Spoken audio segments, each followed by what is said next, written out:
to stop singing and start swinging. I just need you to know that I see you and I'm proud of you.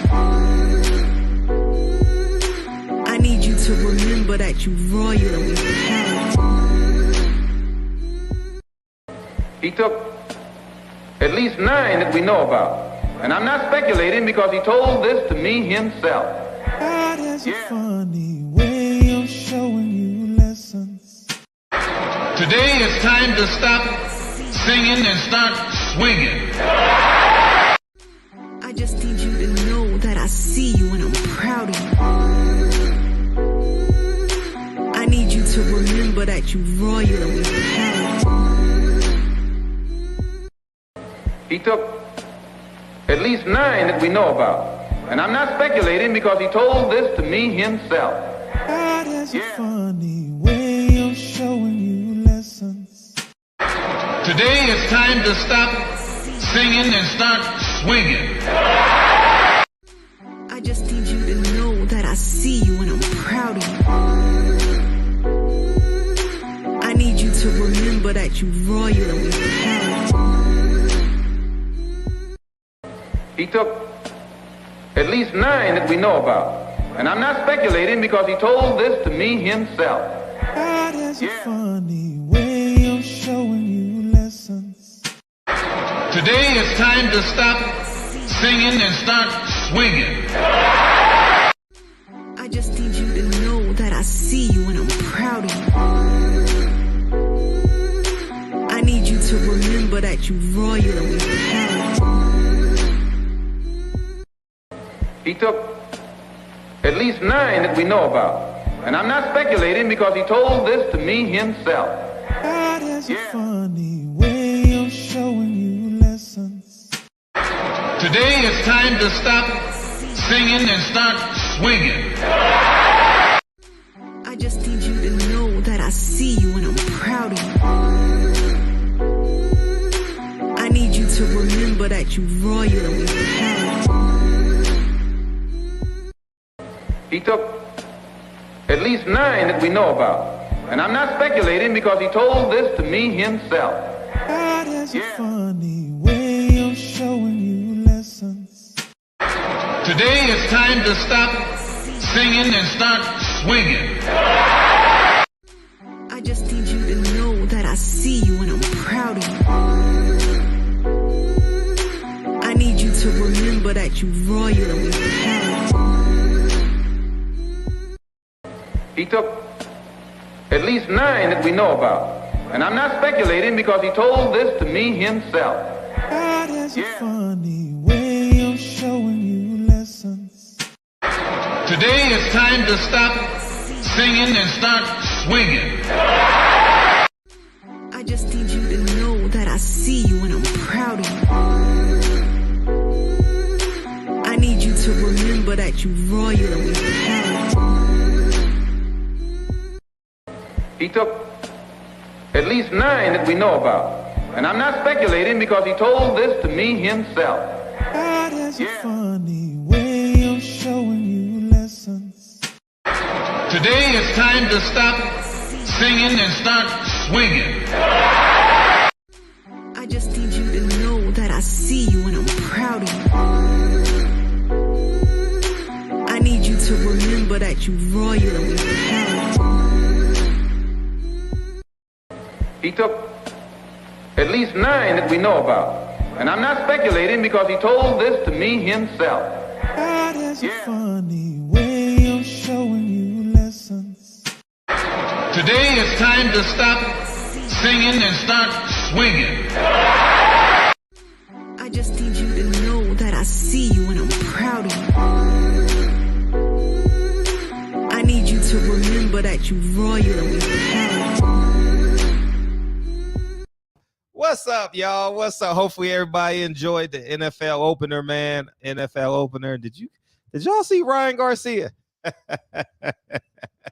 Man, welcome to the show, man. Don't forget checks and balances. The 9 Wives is out. Go get it. Birdman. What's up, big homie Coop, man? Yeah, y'all better listen to big homie Coop, man. I appreciate you always coming in here, dog, man. Thank you. We're going to bounce off of last night's show, man. Before we get into the topic, I got another. I don't know what we're gonna call this segment, but and the reason why I do these segments is because they're happening in rapid succession. And I know we may disagree on a protocol on what we should do, and if it's racism, and if it's this, if it's that. But we got to give our young kids a chance, man. You know what I mean? And that's the biggest reason. So I got another one of what should the black person do here? Hey, by the way, first off, I didn't know. Fred didn't know. Fred didn't know this. I must have missed this memo. Did y'all see this? This is the preschool teacher. Yeah, last night was fired. I didn't know. What's her Instagram? We got to go to her Instagram, man. We got to check the inventory. What's up, Keno? Do anybody got her Instagram or her name? Jeez Louise. All right, we got to take care of this first before we move forward. You know, when that mom walks through the barbershop, you know what I mean? They get silent in that motherfucker. Like, who gonna holler? Who gonna holler first? Oh, man. Yeah, definitely a great show last night. But I'm very interested in who this be. What's her Instagram? I know she went viral. Let me just Google it.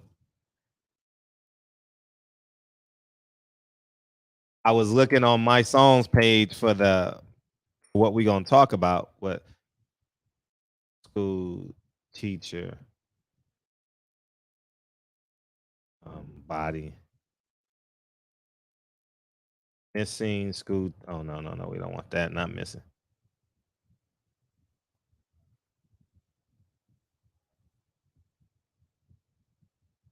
Here she is right here. No.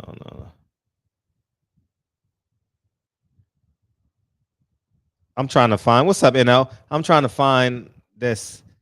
I'm trying to find her.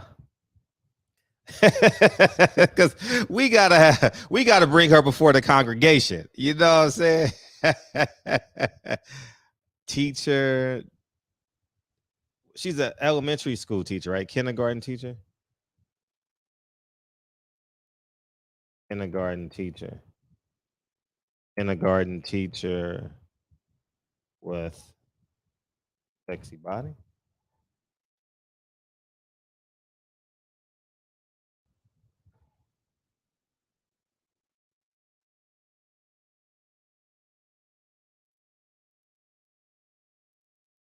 Oh, New Jersey. That's her name. She's in New Jersey. Okay. Oh, toy box. This is her right here. Her impressive derriere and boobs on her account. Why are they hating on her? Well, guess what we get to do?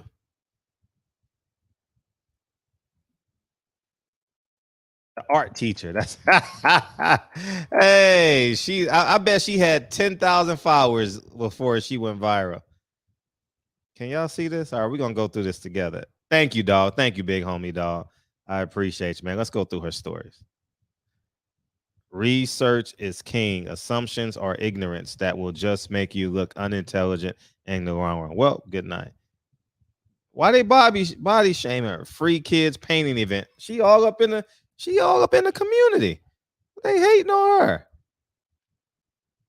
It takes big hearts to shape little minds. That it does. Women supporting women. Demonizing and sexualizing a good teacher is misogynistic thinking. And the fact that this is specifically addresses boys, and if girls don't like ass, she's wearing fucking jeans. What can she wear that won't reveal she has a massive ass? It is 100 body shaming. Ask Lizzo. She can spell. Yeah, that's fuck I'm talking about, man. Man, we need real people in the world, man. That's what the fuck we need. We need real people. Let's hear what she got. Everyone is done going, debating back and forth on whether or not my curves are appropriate or inappropriate to exist on this planet Earth. I need you guys to do me a quick favor.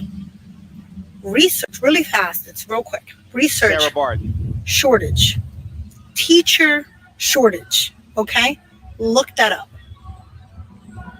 When you look that up, then go back and leave a comment.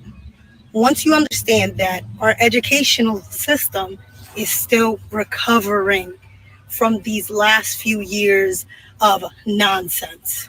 Keep that in mind when you're trying to get somebody out of their job. Come on now. Hey, when everyone is done. She got that aggressive New York look. I ain't mad at you. Jesus.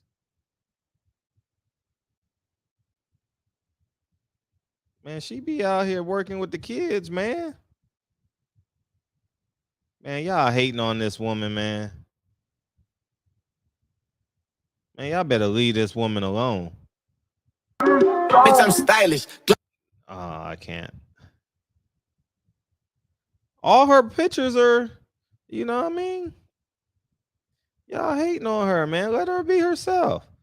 I definitely know. I'd rather see her than Lizzo. What the fuck we talking about? Man, we have so many insecure people in this world, man.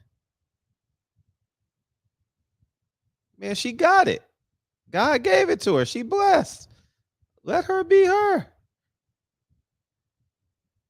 Oh, maybe not. Oh, maybe so. Let's see.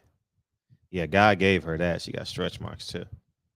Yeah, God gave her that. Yeah, she blessed. Yeah, man, we hating on the woman, man. Let her. And I'm not even speaking from a sexual standpoint. The woman's gorgeous, man. We're not even gonna deny that. But the fact that this universe is so insecure that we would validate Lizzo being half naked at a basketball at a Laker game. Did y'all see that? What Lizzo did? Man, let me pull this shit up, because I typically sit not on the floor, but I typically sit in the 100 section. So I would have been about, oh man, let's just look at the shit, man. I definitely don't want my kids looking at anybody naked. You understand what I'm saying? Let alone Lizzo. Lizzo at Laker game. I don't know if y'all saw this shit. This shit is flat out disgusting. I mean, when I say it's disgusting, it's disgusting. Look at this shit. I'm surprised Instagram didn't take it down. You know what I mean? Look at this shit. Maybe. Look at this shit. Look at this shit. Look at this shit. And why people clapping? Why you clapping? Why you clapping? Oh, that's it's inappropriate. That's disgusting.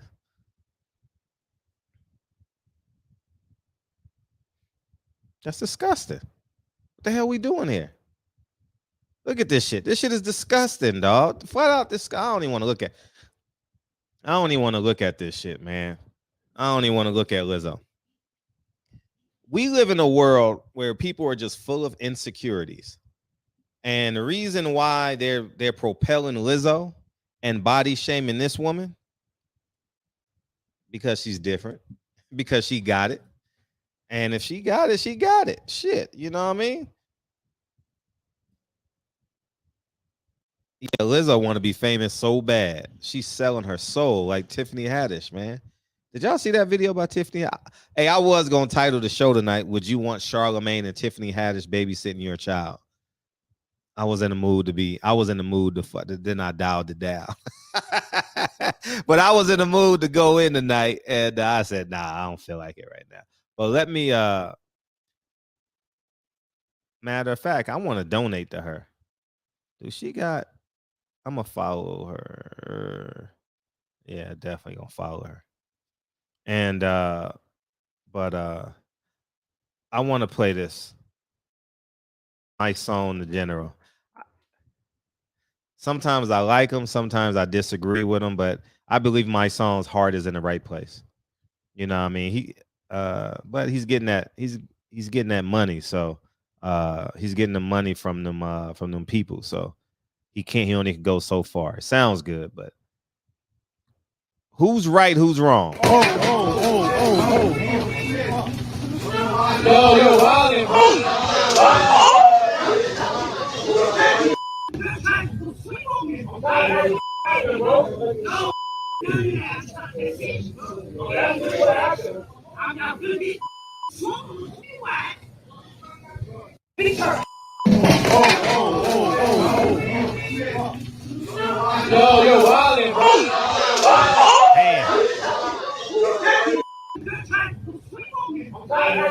We'll watch it one more time.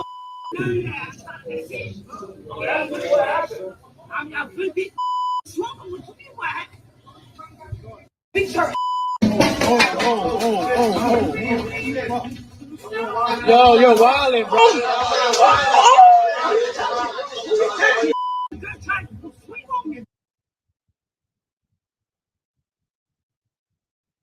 Matter of fact, I'll let it play. Let me put it back up. I'll just let it play as you guys come in. I'll just keep it muted.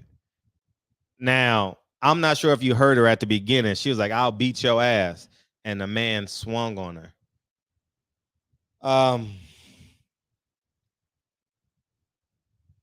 Let me invite you guys in. First off, I don't advise no woman to confront no man. You don't step in front of your man in the verge of confrontation. You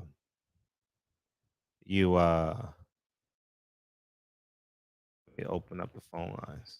Phone lines are open. Feel free to holler at me, man. Thank you, guys. I don't advise no woman to confront no man. Period. I don't teach my daughter that. I tell my daughter, call the police, and I've been teaching her this: call the police and then call daddy. And Birdman has a response. Go ahead, Birdman. What's up? I was coming in and waiting on the rest of the guys to get in. I'm just now watching that. I mean, he really made himself look bad, Fred, because hell, the woman was taking all his licks, even though he's wrong for doing that woman like that. If that was a man he was fighting, it'd have been over for him. Mm-hmm. True that. Well, what do you think about the woman confronting the man? I mean, I think everything's okay. I mean, it's just as long as ain't no hands thrown. And that man could have easily walked away. I mean, just words, he could have walked away. Mm-hmm. And that would have resolved everything. You know, a woman's gonna talk anyway. There've been plenty of times I had to walk away. Right. No, I agree. I'll tell you what I'm doing. I'm definitely walking away. I'm not fighting no woman in public. I know there's a camera somewhere, and a man can never win beating up a woman, even if she's in the wrong. You know what I mean? Like, you can't win. You can't win that for the public opinion. Hey, Fred, and you know how you say that's why it's important to have a man in the household? Because down here in the South, we're raised like that from when we're old enough to talk. Like, don't ever put your hand on a woman. I hit my sister, I got a beat. Right. Nah, you're absolutely right. And from a street code perspective, she threatened him. You understand what I'm saying? So when you got a bunch of heathens running around, I'm not going to use the N-word, but when you got a bunch of heathens running around, these are like street code type of things. You know what I mean? Like, regardless if you're man or woman, you got to eliminate the threat. True, but hey, Fred, I think if a guy is quick enough to fight a woman like that, he ain't gonna fight no man like that. Yeah. He don't know how to fight anyway. But yeah, he definitely wouldn't have beat no man. His punch is way too wide. You know what I mean? But now you see the difference why Floyd is so special, because his reach, that motherfucking arm length is short than the motherfucker. True. Floyd's arm reach was 72, man, and that's what made Floyd different than most welterweights, man. He had the reach, you know. And did this happen today? I just saw it on my son's. Someone sent it to me, so I just saw it on when someone sent it to me in the DM. And I don't like to see nothing like that. I mean, whether the woman's in the wrong or not, I don't like to see stuff like that. I agree. It makes us look bad. Oh, and And that's the second, and that's the second part of this shit. You know what I mean? This narrative, it reminded me that you said it. It reminded me of the white man and how they spill that narrative. Oh, you stole $90 million. What are you gonna do? March? You a coward, basically. You ain't nothing. You know what I mean? And so that narrative gets spilled. What's up, Mr. Phillip? That narrative gets spilled all across social media. You know what I mean? Turn me down, Mike. And so I think that narrative gets spilled across social media, and that's great, Victor. Masculine woman, feminine men equals disaster. Salute, Michael Fuller.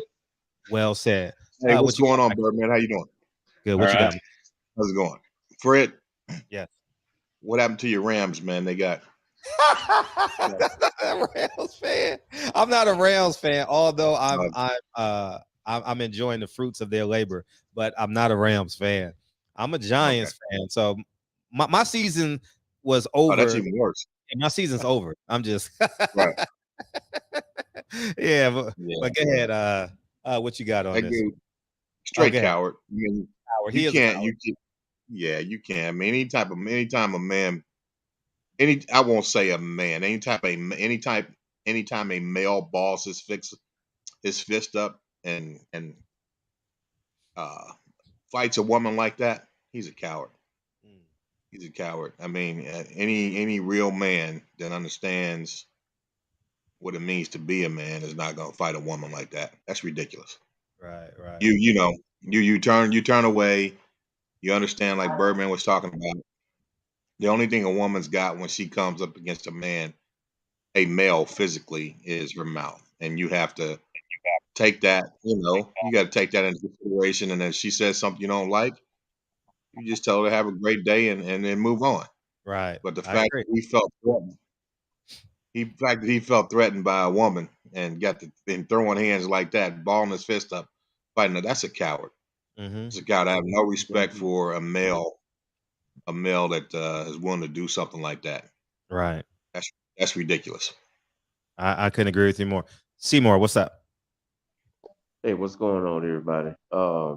They just had another shooting in Uvalde, Texas here a couple of hours ago. What happened? Yeah. Well, they was having something at the Memorial Park. So far, 2 people got injured and it was 4 people arrested. So, man, it's just, I don't know if it's something in the water or what's going on, man. Then, you had the young guy killing people in Memphis. They said how many people he killed. I was going to talk about that, but I didn't do my homework on it. I didn't 3 either. people and injured 4. Oh. Yeah, and he did it online. What happened in Memphis? It was 3 people killed and 4 injured last night. 19-year-old black male. Who did he kill? People he 3 knew? people. No, 4. No, random people. He killed a guy. Yeah, he's running random. One guy he did know. One guy he did know. He got into an argument, killed that guy, and then he just started killing and shooting people. And the woman he got the car from, he shot her in the face, and I think she had her kid with her. Yep. And this is a 19-year-old black guy. Yeah. Yep. But you got to watch the wordplay. They were calling him serial killer. What do you call that other thing they call people when, like a racist attack? It wasn't even anything about a racist attack, just an individual that just went berserk. Yeah, but you know what, man? I'm sort of even getting tired of that. When folks just go out here and do bull crap like that, I don't care what they call it, as long as they get him off the street. Exactly. Well, the thing is, I think, when you're looking at the stuff that goes on here in the United States, there could be a number of different excuses for it. But I think that's just a lack of punishment for those crimes, right? When someone does something like that and you give them life in prison, that just means they get 3 hours in the cot and don't have to work for the rest of their life. I mean, pretty much. I mean, when you look at what it is that they've actually done, I think you got to do it like they do in the Middle East. If someone does something horrific like that, and you steal something in the Middle East, they cut your hand off.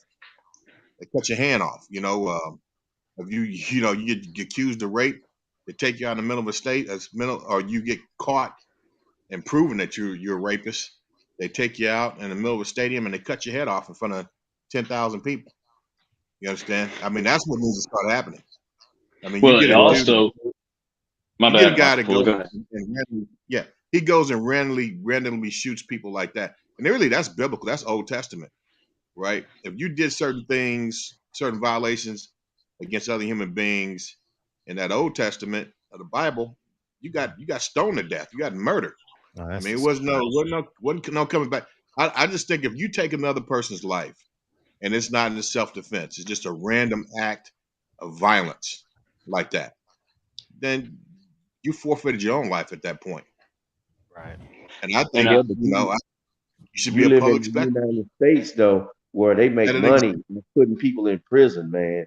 So I mean, it's more profitable. Yeah, you kill a few people, but it's more profitable for me to put you in jail and spend the rest of your life in jail for some reason, and that's just where we live, man. Well, they make enough money off of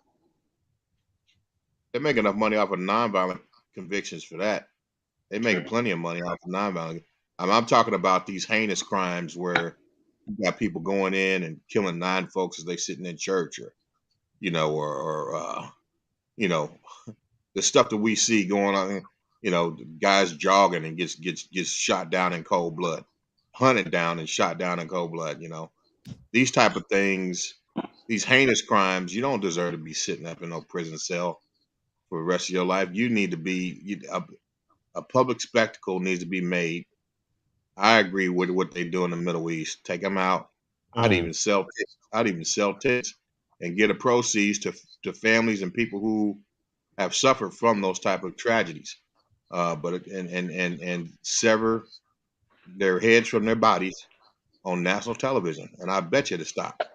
Hey, Michael, pulling on you mentioned it. Hey, my boss, he's Pakistani, and certain places in Pakistan they practice the old ways. My boss's brother, was killed over a cell phone, right? So the men, his family, took him a couple months to find the guy. What do you think they did? And they set in prison for a little bit, but they got out. You know what I'm saying? Because they paid their way out. But the thing about it is, it's an eye for an eye. You killed my son over a phone. And if they didn't get him, they would have ran through his whole family. They would have ran through that guy's whole family until they felt like justice was served. Yeah, he's a Muslim, but they converted over, like he said, thousands of years ago. He's an Israelite, Judaism. They practiced Judaism, but thousands of years ago, they crossed over to being a Muslim. But that's how they handle stuff over there. But he had to change a lot when he came over here. And another thing also, there should be a stiffer punishment, because I blame the government too, because they got these guns now. You can buy the kit and put it together at your house. They call them ghost guns. You can build. I know 19-year-olds can build those guns. There should be a stricter punishment for not having the right credentials to own a gun. Yeah, that's ghost gun. I think you should have the right to own a gun. I mean, if you're not a violent criminal. But there should be stricter laws, more responsibility on it, because people just sell them left and right, and all they have to do is just go steal one, then boom. Everyone should just have it. Go ahead. I'm sorry. Guns don't kill people. People kill people. Right? True, but it could help. It could help. Either bring the prices up on them where it's harder to get one, or you got to have a record, a certain kind of record to get one, just to protect humanity in general, man. But Bird, man, you have to understand something. That if you take away the guns, you still have the people with the, I don't know what you would call it, mental breakdown. Well, no. I don't say take away the guns. We just got to figure out a way. Take a pipe. So it's not about having a gun, because if somebody's going to kill you, they're going to use whatever they can use around them. They can take a stick They can take a pole, they can take a knife. They stab people to death too. So it's Yeah, not you're the right. gun in particular. It's the mentality of the people and the programming that they get every single day. You know what I'm saying? From the music, from the video games, from just regular TV, from YouTube. So Mm. man, it's just a mentality going on now, man. Yeah. Because it's Mindset, just a lot of right? stuff going But on. I don't say take away the guns. We just got to find a way around it, man. It's not a discussion for me to have. I just wish that great minds come together and figure out a way to solve this problem. Well, I can tell you, it's not really about the weapon itself anyway. It's not Okay. about the weapon. It's not about the weapon that you use. It's like Seymour was saying. It's about the mentality and the programming that's going on now. Is that there's no repercussions for actions. There's no real punishment for actions. You know what I mean? When someone does something heinous like that Mm. with a weapon, they need to be made a public spectacle. I mean, that's what they did just like you mentioned, the Old Testament biblical days. You didn't do stuff like that and continue to live. Mm-hmm. You pretty much committed suicide, and they wouldn't just take you somewhere where no one saw what would happen. They'd bring you out in the middle of it in front of everybody and chop your head off. You Like they understand? did So Turner.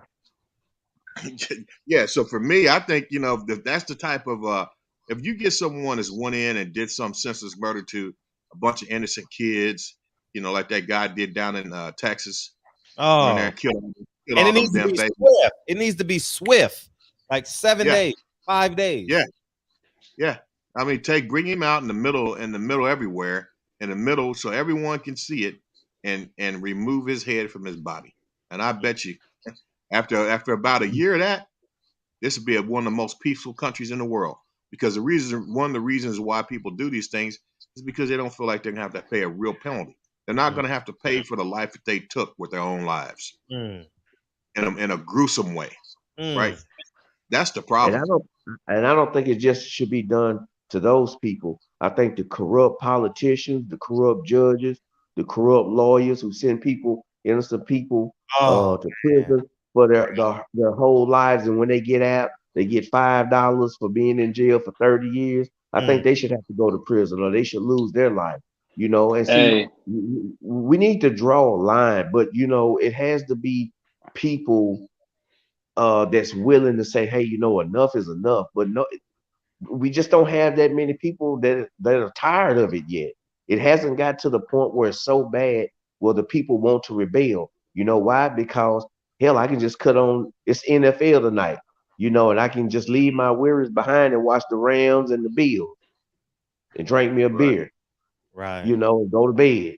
Right. You know, it hasn't knocked on my front door yet. So as long Right. as it's not knocking on my front door, then everything in the world is good. Well, if it knocks on my front door, I got a couple of things right here next to my bed that can answer it really well. You know what I'm saying? It can answer all questions. But anyway, I was just talking to one of my buddies out in L.A. Tonight because we went to school together out there. He still lives out there in Inglewood, right across Mm. from the stadium. Oh yeah. Right Yeah. across from the stadium, and he was talking about how he didn't go to the game tonight, but he went to go do some MMA. And I was telling him, man, you guys are naturally violent out there in LA. What are you trying to get jumped into the rolling 60s or something? You know? I was joking with him. And he That's true he though. told me no. He said no, man. He says it's getting violent out here. He said he's been approached by he's an Asian guy. And he said and he's about my age. He's early 50. I think he's like 52.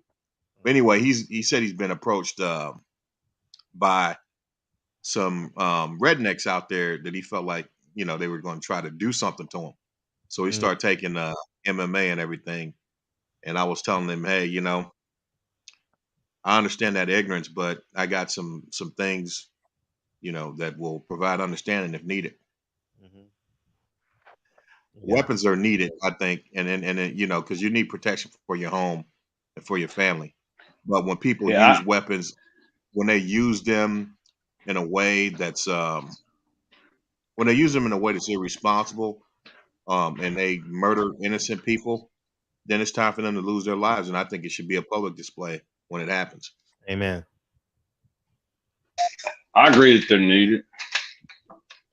Hey, I'm with you, Mike. Damn, man, this is the third day in the row we done agreed on some shit, man. What the hell is going on, man? The stars have aligned, huh? You're growing up, Kyle. You're growing up. Yeah. Hey, one of the things about last night, man, I got into that conversation with the one gentleman that was here, but I really don't like talking about that kind of stuff with folks who really can't relate. I mean, they can say, oh, I live around people of color, or I have people of color in my family and all that. But until you actually step into this skin, into this brown skin, and live that experience, what it means to be an African American. I don't like using the word African American, but it's the one we all understand. Or being a black person in America, until you actually live that reality, you really don't know. You really don't know. And, so it's kind of hard to, and I think a lot of times people who are on the other side of the fence, who do have the privilege of not having to live through that or having a history of that, then they try to justify the things that have been done in the past, because that's really the only way you can resolve that cognitive dissonance that occurs when you come in contact with the truth, and then you see the suffering that takes place. Even today, it produces a lot of mental instability, stress. So they have to find a way to justify, or consolidate what they know about history and what they see today, so they can be at peace. So they're not going to really understand or view reality in the same way that you would as an African American or a black person experiencing life in a.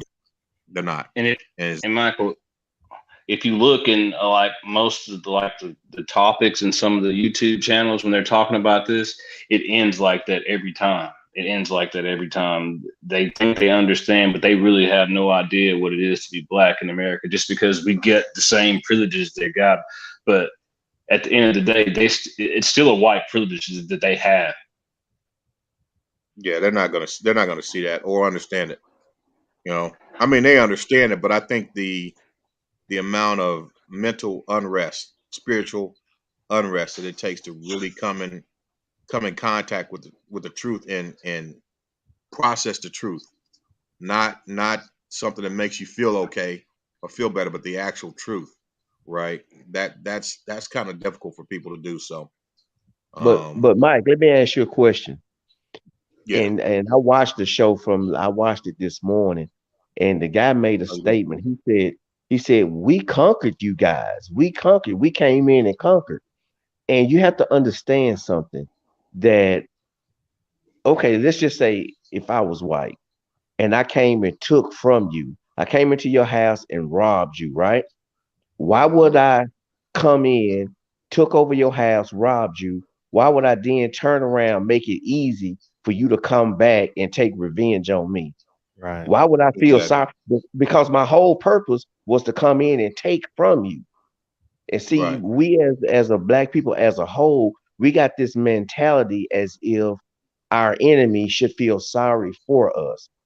That was not the whole design. He came to take it for himself. Why then would he come back and help you and put you in a position to do the same thing to him that he done to you? And see, we keep looking, as if, well, you owe me this, you owe me reparations. No, you have to look at it from their standpoint. We came and took your shit. If you want your shit back, you got to do what we did, and until you get that mentality, you're going to stay in that position that you in. And what did he say? All y'all going to do is march and riot and tear up your own shit. They already know. That's why I say nobody's afraid of the black man. The black man in the world is a fucking joke. Yeah, I agree. But that's not in us to be a violent people, though.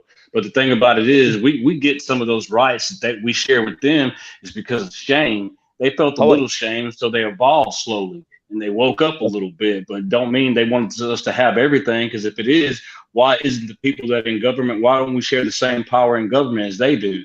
They Okay, mostly run everything around us.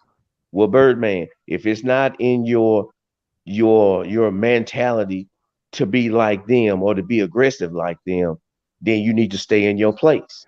You No, need I to say stay it's. in a I certain. know No, what I'm I'm. just What saying. I'm. I'm just saying. I'm speaking in general. Yes, sir. If you're not if you're not aggressive and you're passive, then don't complain about somebody running over you. You No, see what I'm I'm saying saying? it's. I'm saying it's not in us. Don't mean that God want us to sit there and just keep taking it and taking it. That's why He gives us hands, feet, and arms for to defend ourselves. But I'm saying that's all I'm saying. Yeah. When you talk about taking things back from, what's been taken or what's constantly taken from us, when you talk about taking things back, you have to survey the landscape, right? The whole purpose of doing that or acting in that way is to preserve life and preserve those who come after you, your bloodline, right?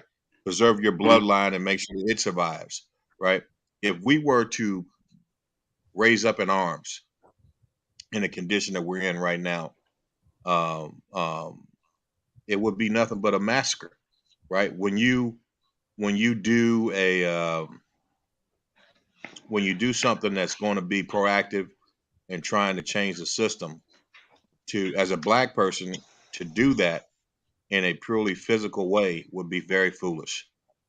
Then let me We let, have to then let me ask you let something me before you let me continue. finish. Let me Now, finish. what if the people of Haiti would have used that same mindset that you just talked about? Because when they went against Napoleon, right?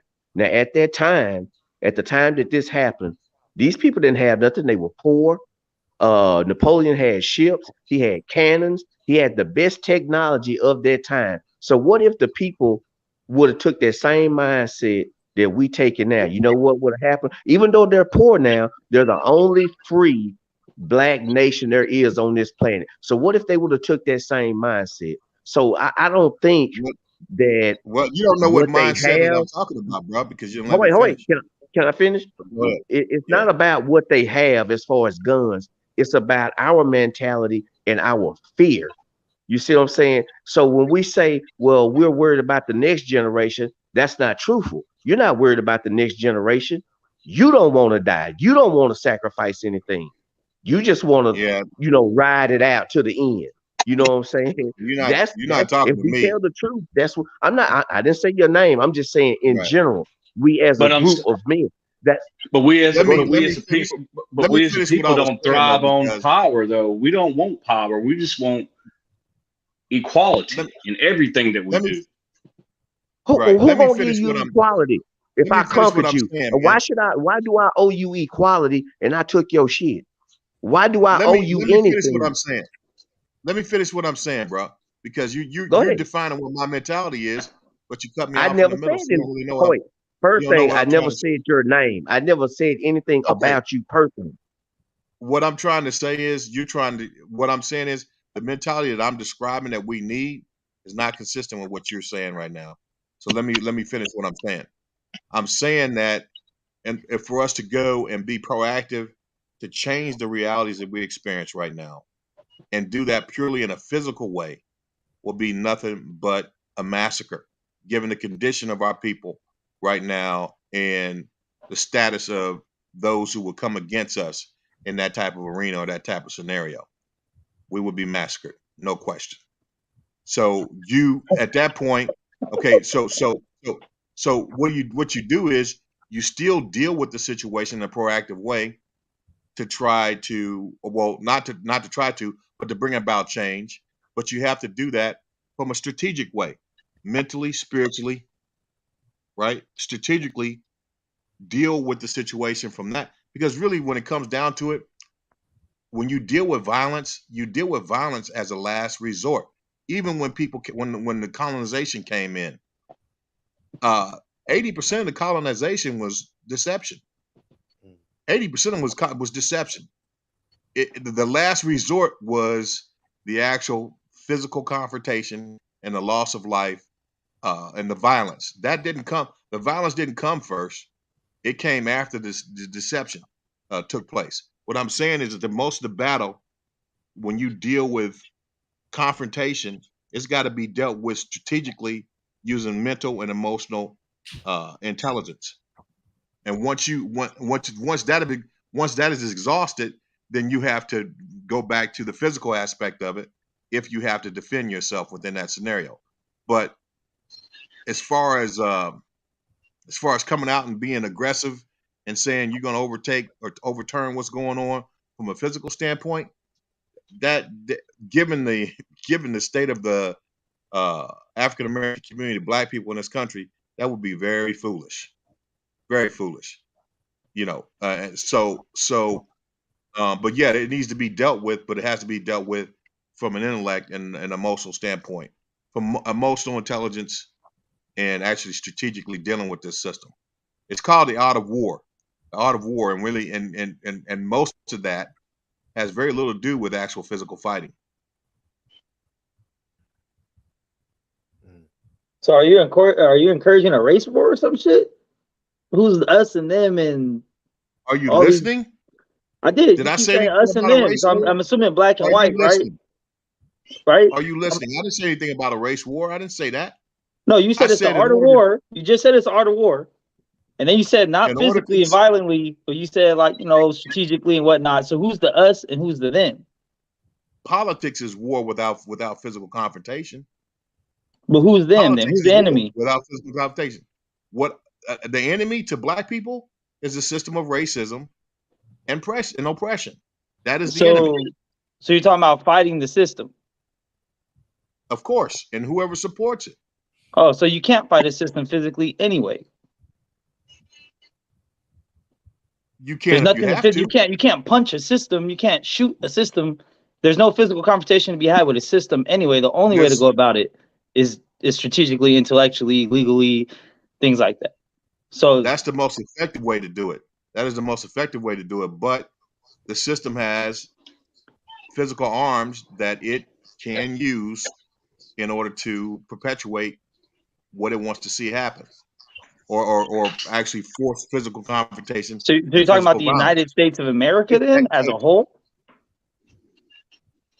Am I talking about the United States of America as a whole? No, I am not. What I'm saying is that there's certain aspects of the society that we live in. If, like for instance, just say something broke out, right? And someone says, "Okay, let's take up arms and let's go try to take this back." That sort of thing. You call out the National Guard, man. Then you're in a real physical confrontation that's going to cost people their lives. And what I'm saying is that is a physical asset that could be brought up against folks who want to use physical violence in order to things that they want without going through the channels of strategically thinking through the politics of the system and using that in order to bring about change. Can I make a point, Brother Mike? Go ahead. I don't know what the other brother name is. Seymour Brown, I believe. Yes, he's still here. All right, yeah, he made it great, and I'm not taking nothing from you, Mike, because what you talking about is true. And the other brother right here that just spoke, I don't know his name, but he got the Bulls hat on. He made a great point. You do fight a system politically and strategically from an emotional and strategical standpoint, mental and emotional. I get that, but I'm gonna be honest.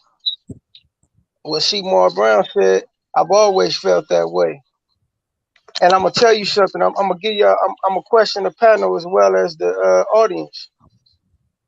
Do we know who Uncle Tom was? Yeah. Uncle Tom. Watch this. Who said yeah? Birdman. Mm-hmm. Yeah, I know who it is. Who was Uncle Tom? Uncle Tom was a black man. Okay, look, was a black man. He don't got a name. I'm gonna tell you what Uncle Tom was. Uncle Tom was a title for any black man that was a kiss ass, that was willing to do the slave master work, to oversee the slaves in the field and in the house, to get a little bit more privilege. We don't know his actual name. White people we don't even know who Uncle Tom was we don't know we don't know those individuals by name. He wasn't given no credibility in American history. But you know who was given credibility in American history? All the freedom fighters, all those who were supposed rebels, all those who were freedom that fought for something, that stood up to the white man. He honored them enough to recognize them in his own history. Now I say that because they come into power by way of physical force. They've only been able to make verbal agreements in order to plunder you. They've given they've conquered lands by way of coming in, intermingling with the people, but they had a goal in mind, was to take everything from you and decimate you. The only way that you fight fire is with fire. I'm gonna tell you somebody they don't mess with. They don't mess with. They don't mess with that Russian, and they don't mess with that Chinaman. You know why? Because they will meet physical force with physical force. This is all this war machine understands. Look, lives have been lost throughout history, throughout our 300-400 years of being here. So lives gonna be lost regardless. But I'm gonna tell you, as long as we stay in the state that we're in, we are gonna be the bottom of the barrel, point blank, period. I think a key point that you may have missed, and maybe I don't know who else may have missed it, but what I said was 80% of the conflict is intellectual and emotional intelligence. I mean, for instance, when the settlers came here, they had already been engrafted into society. And when you look at the statistics, you're talking like 70, 80% of the people in the villages, the natives, that they died from diseases that were brought here by the folks who intentionally gave them blank smallpox. It was deception. The war that took place was first of all intellectual and strategic from that standpoint. And most of the damage that was done to the natives that lived here, 70, 80% of them died as a result of this deception and being deceived through interactions. And then the violence came as a last resort. What I'm trying to say is even now, China's never attacked America. The Japanese did.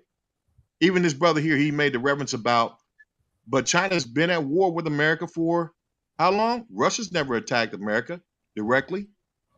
But the Cold War goes back 50, 60 years. So what I'm trying to say is this is an intellectual thing first and foremost.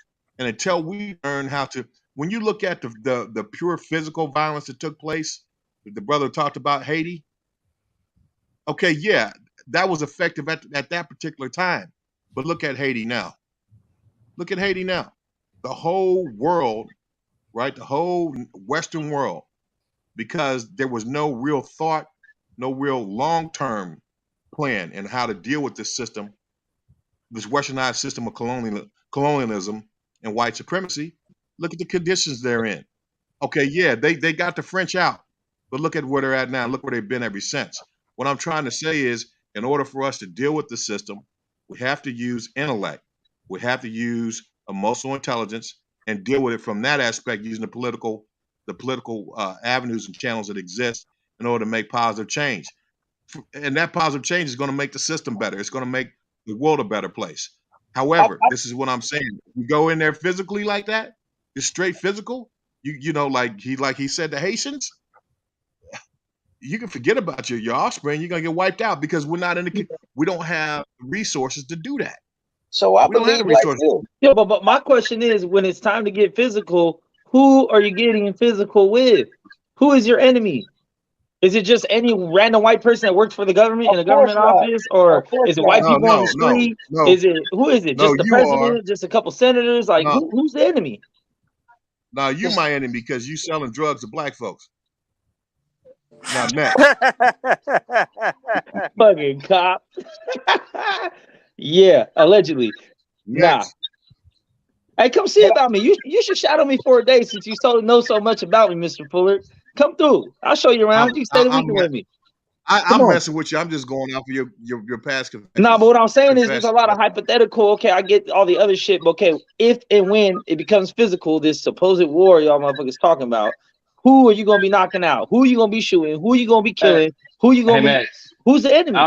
I'll answer you, Max. I'll answer since they won't. I'll answer you. It's always the white man, the system, politics. It ain't just Max. It's not just the white man. It's anybody that's against us. That's who we're gonna have to fight against. Because God did say, pick up your sword and shield. In this day and time, what is your sword and shield? A gun, right? We have to defend ourselves. If that time comes, that time eventually is going to come. Okay, man. but here's the thing: who's the ourselves? Because not all black people agree on the same shit. So is it just people that look like you, or people that agree with your ideology? It's going to be people that are like-minded like us, man. Because not everybody, just because you're the same color, don't mean that you're for us. You got guys like the black guy who handed out the white privilege card. You think he's our brother? He's not our brother. Here's what I'm gonna say. When you start talking about violence, right? You're talking about physical violence, physical confrontation. That should only come out of your mouth, or even enter your mind, in a scenario where you are defending yourself, defending your community, defending your family. We're not, any type of offensive that has that mindset of violently taking something from somebody, or you're gonna go be offensive in that way. That's not wise at this point. At any point, I really. agree. I'm not a proponent. Let me let it be known. I'm not a proponent of violence in any form, but I do believe in self-defense. And if we and I like I'm not just because I'm making my statement on this matter doesn't mean I'm in direct opposition to what you believe, Mike, because what you believe and also what you talking about, Max, I understand that. You know what I mean? And if we're gonna use an emotional and mental strategical, plan on this, the best thing that we could do, I believe, is like Marcus Garvey presented to us. Pan-Africanism, get the fuck out of here. Like, how we gonna fight in the land that ain't ours? Like, nothing, this system is not, nothing in here is ours at all. Right. Nothing here belongs to us. We haven't claimed ownership to nothing in this land to have a political voice here. Because what power do we actually possess here? We don't possess any power here. What power are you going to possess going somewhere else? You're going to be a foreigner over there too. So what are you? Where are you from, brother? America. I know. What part of Cali. America? Cali. Oh, what part of Cali are you from, man? You from LA or are you from? No, Central. But everything. Oh, Central California. Okay. Well, I've been out there through Central Cali, all through Central Cali. You know what it is, man. My question is the climate of America. Like Birdman said, so the enemy is those that are not like-minded. So it could be people that look just like you. So I'm saying if there's fellow black people that say, you know what, we ain't ready to raid the fucking Capitol with y'all, man, I'm good. Then they're the enemy now. So you don't care about all your people, your people. And if it's white people that are like, fuck my ancestors, we did you wrong, I'm riding with you, then that's your homie. So I'm saying, like, what's this? That's why hearing the conversation always us versus them, but you guys are never specific on who's them. Let me ask you this, Max. Let me ask you this. What do you say to the dude that told on my man in Norfolk? We just talked about him last night. Nat Turner. What do you say about that dude? Max? What? What you mean? What do I say about Nat Turner? Yeah, I'm saying so he got told on. What do you say to that? What do you mean when you ask the question? What do you mean when you ask that question? What are you trying to say when you ask that question? What I'm saying is, even though they look just like us, they was the enemy. Yeah, all skinfolk and kinfolk. So you deal with him. Okay, but that's what I'm saying. So how would you choose a blanket statement and say all of us versus them? Like us versus them, you gotta define who's the sides, who's the team. Stop acting like see, here's the problem. Stop acting like you don't know who the enemy. Well, who's the enemy? What are you talking about? Okay, you got rogue black cops, you got rogue white cops, you got rogue Asian cops, You know, Uh-huh. you have those who go out and strategically oppress people. That's what we're talking about. You got rogue judges, you got rogue lawyers, you got rogue governors, you got rogue congressmen. That's what we're talking about. You see what I'm saying? Because every white man ain't bad. Every Asian ain't bad. At all. You see what I'm saying? See, you got to understand who your enemy is. So while you That's sit, what I was you know asking. who your enemy is. You know it. You I might don't want got to act none. crazy, but you know who it is. I don't Let me got ask none. I you don't this. live in All right, let me ask you parallel this, universe of Max. racism Let me and ask delusion, you this, dog. I Max. don't. Let me ask you this, Max. And don't take nothing I say as offensive. It's just something. It's just something that I read from you. I'm gonna just say this: you wasn't born in this country, were you? Were you born in this country? Yeah, hell yeah, I was born in this country. Okay, because what you sound like, you just sound like you happy to be an American and have some of the I am happy to be American. Hell yeah. that compared to maybe being in Mexico, being in Mexico. Because I'm gonna tell you what a lot of people see. It's hard for people that's not black, that ain't really been oppressed on this level, to really understand the mental state and how this shit can mentally wear on a person, and how much strength and fortitude you really gotta have to just still be a free man, like, and just be a surviving. Like, unless you was black, you really don't understand. That sounds real clout chaser-ish, bro, because you're not dealing with really nothing compared to before you. It's like you want the same level of sympathy for going through not even half as much. Look, I'm gonna tell you like this, and me and Fred, we done had this conversation plenty of times. I don't expect nothing from a white person. I don't expect no more. Why the fuck? And it's just like Seymour Brown said earlier. Why the fuck would a white person who didn't oppress my people, who didn't took and plundered upon my people, why the fuck would they give us any more precedent than they give? Are you talking about corpse? What? There's no white person in 2022 that did anything from 400 years ago, bro. So why take it out on them? Hey, I'm talking about ghosts. Max, I'll explain it to you. I believe like if someone in 2022 did something to you racistly, I'm gonna be right there rocking with you, regardless. But to have this big bad boogeyman above the head, system is still in place, though. The system is still in place that their ancestors developed. Bro, listen. Do you agree with that? Racism is passed down from generation to generation, bro. These people are in power because of a power structure. These people are privileged because of a power structure that their ancestors developed. And it's a hierarchy in that system. Do you understand that? I feel like if you get more money, you have less problems. You realize it's not a race thing. Shit, I know a lot of money brings problems, brother. Money gets your ass out of jail, though. Money gets you a good lawyer to fight that case. Yeah, but if you're going with a public defender, you're losing. Don't matter what race you are. There are tons of people in prison with money, man. There's more people in prison without it. There's more without it. Hey, Max, when I was trying to get to you, Max, earlier, you say, whose sides are we talking about? Well, like the way things are going right now, eventually it's going to lead up. Like it's more with biblical terms, like it's going to lead up to either you choose the righteous side, or you choose the other side. That's who also the other people we're going to be fighting against. I don't know if you're religious or not, but it's written. We're living in Revelations right now, so everything's coming to pass, man. That's why everything's so chaotic. That's why we're going back and forth. We're trying to figure stuff out because there's no figuring out. It's going to happen. Nah, bro. I'm gonna tell you right now, I'm not on neither one of y'all motherfuckers' side. But if you pull up to the house, it's not friendly. If that's what you're stating, if I don't agree with what you agree with, then you coming for me. No, that's how it's gonna be. It's not about. Then it's kill or be killed at that point in time. That's what I'm saying. It's like you're ostracizing people that may not even have an opinion one way or another. That don't really give a fuck about this shit. I'm telling you right now, you ain't rocking with me. So you and I got this mix. You got black brothers, right? Yes, sir. All right, you got black brothers, and you know the stuff that's going on, the cops beating people and shit. Do you say anything about that? About what? I've been beat more by the cops than my black brothers have. Yeah, but do you say things about, like, our problem is we're seeing our people constantly beat down. If you're saying something about it, you're forced. But if you're not saying anything, but every time we're talking about how have you seen that? How have you seen all those beatdowns? Where'd you see him at? Do what? That happens every day, man. Come on, you No, live, but how do live you in see LA, it? right? How do you see it? How do you see it? To How know do I it see happened? it?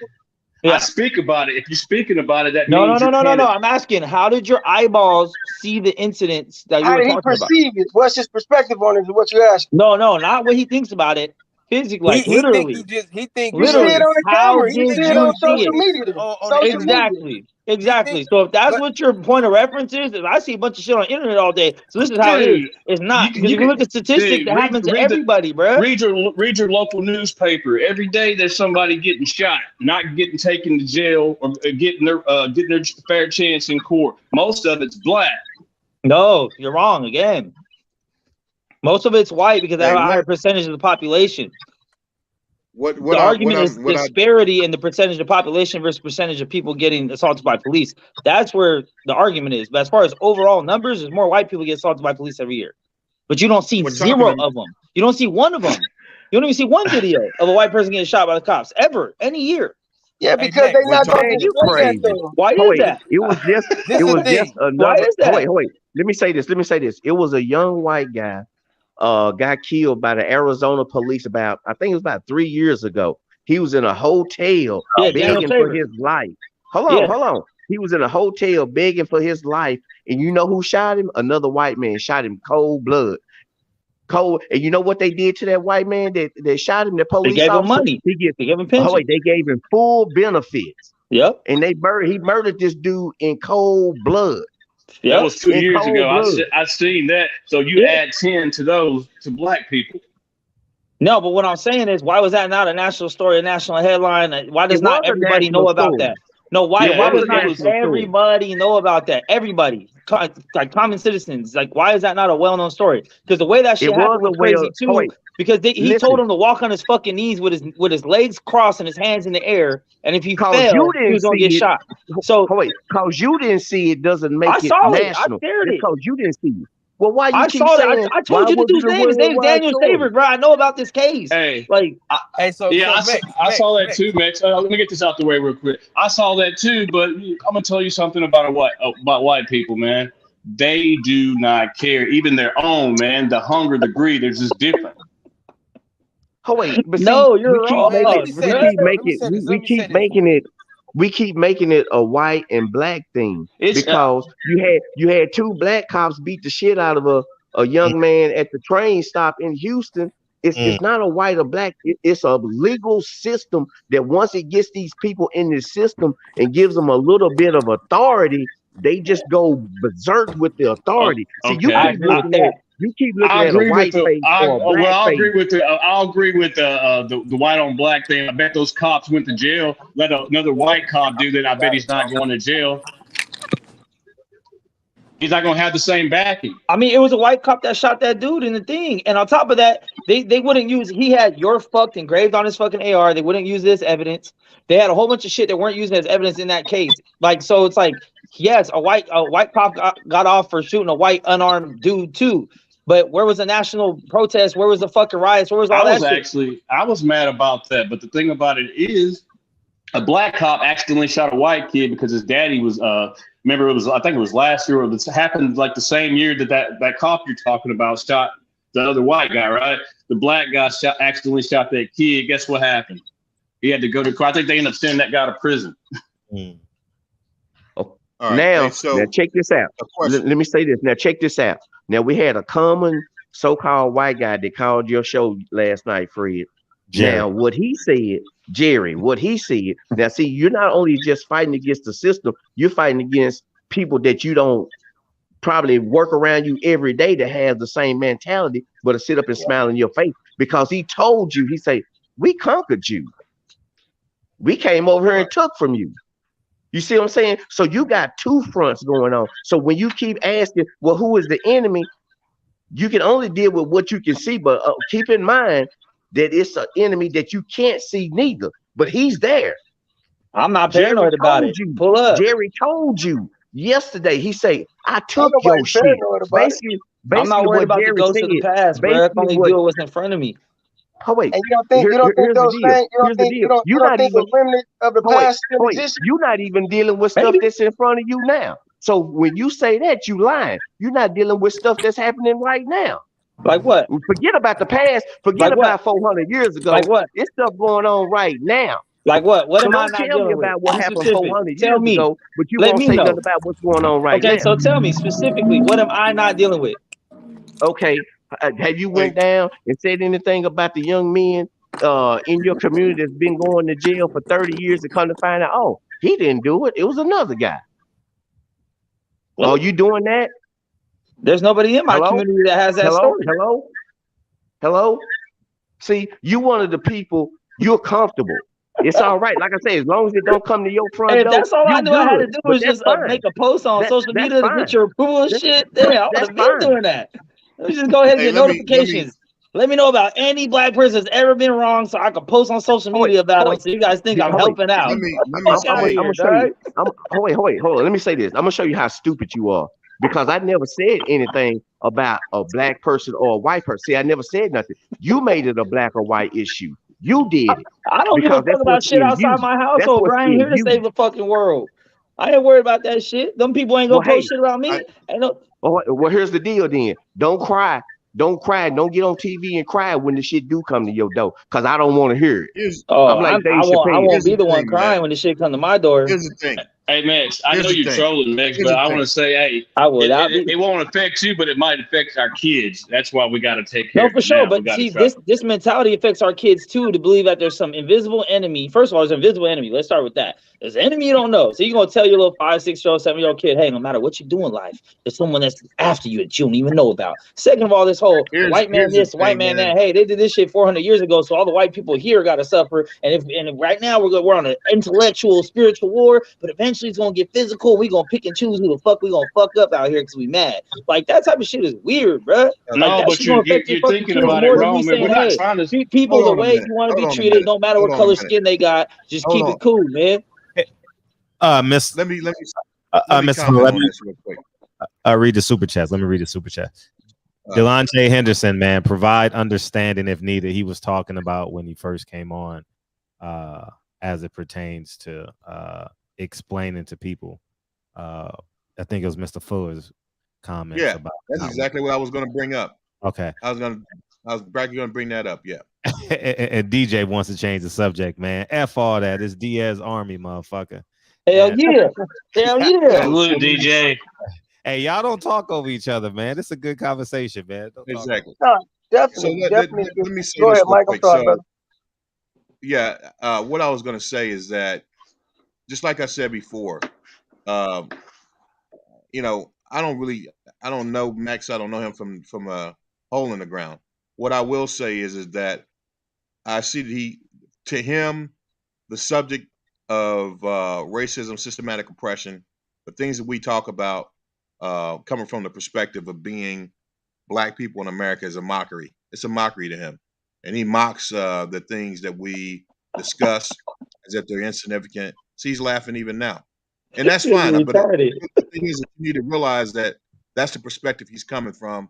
So it's really no sense even trying to describe or explain anything to him, because he has no real commitment or intent to understanding where you're coming from. So you're basically just talking to someone who's going to mock you, and so that's my interpretation of him. And I'm gonna Would it make you feel more comfortable to talk to my brothers because they're black and Lord forbid they have a different opinion than you and then they become a coon? Like that's what I'm saying. Like, yeah, brother. I want to say something to you, bro. Okay, so I agree with just about everything you said, but when you said that we ought to take on Marcus Garvey's Pan-Africanism and just leave this place, I disagree with that, man. And the reason why I say that is because even though we don't have a certain amount of power that we've exerted in this environment, the contributions of our people and the blood that's in this soil here, I that's agree. our blood. We The earned things it. that I mean, basically, I mean, the country went from a wilderness to the most powerful economic country in the world in just 200 years, not because How of far American back? ingenuity, but because How of far? chattel slavery, free labor, and that Yeah. particular program has been morphed and changed and tried to be brought forward into our common environment. Fred talked about it yesterday when he said, "Hey, the relationship between the United States and Mexico is you send me a bunch of slave labor, and I'll do this." I mean, so the system of slave labor is very intricate to maximizing profit in a capitalistic system, in capitalism. And so what we're talking about is because it was the labor of our people over 3 centuries of working for absolutely free, not to mention the horrific experiences that we went through with rape. I mean, untold, the things we went through are purely satanic, right? So what I'm saying is that we have a stake in this. Have we been given what we deserve in return? Have the things that have been done against us, have they been repented for and recompensed? No, they have not. But there's no way that we need to get up and leave because our blood and bodies laid the financial foundation for this country for centuries to come. I agree with you, brother. Okay, so no, we deserve to be here. Now, Seymour, what I was going to say to you, bro, is you made a comment. Damn it, I lost it. You made a comment. We talked about the Haiti thing.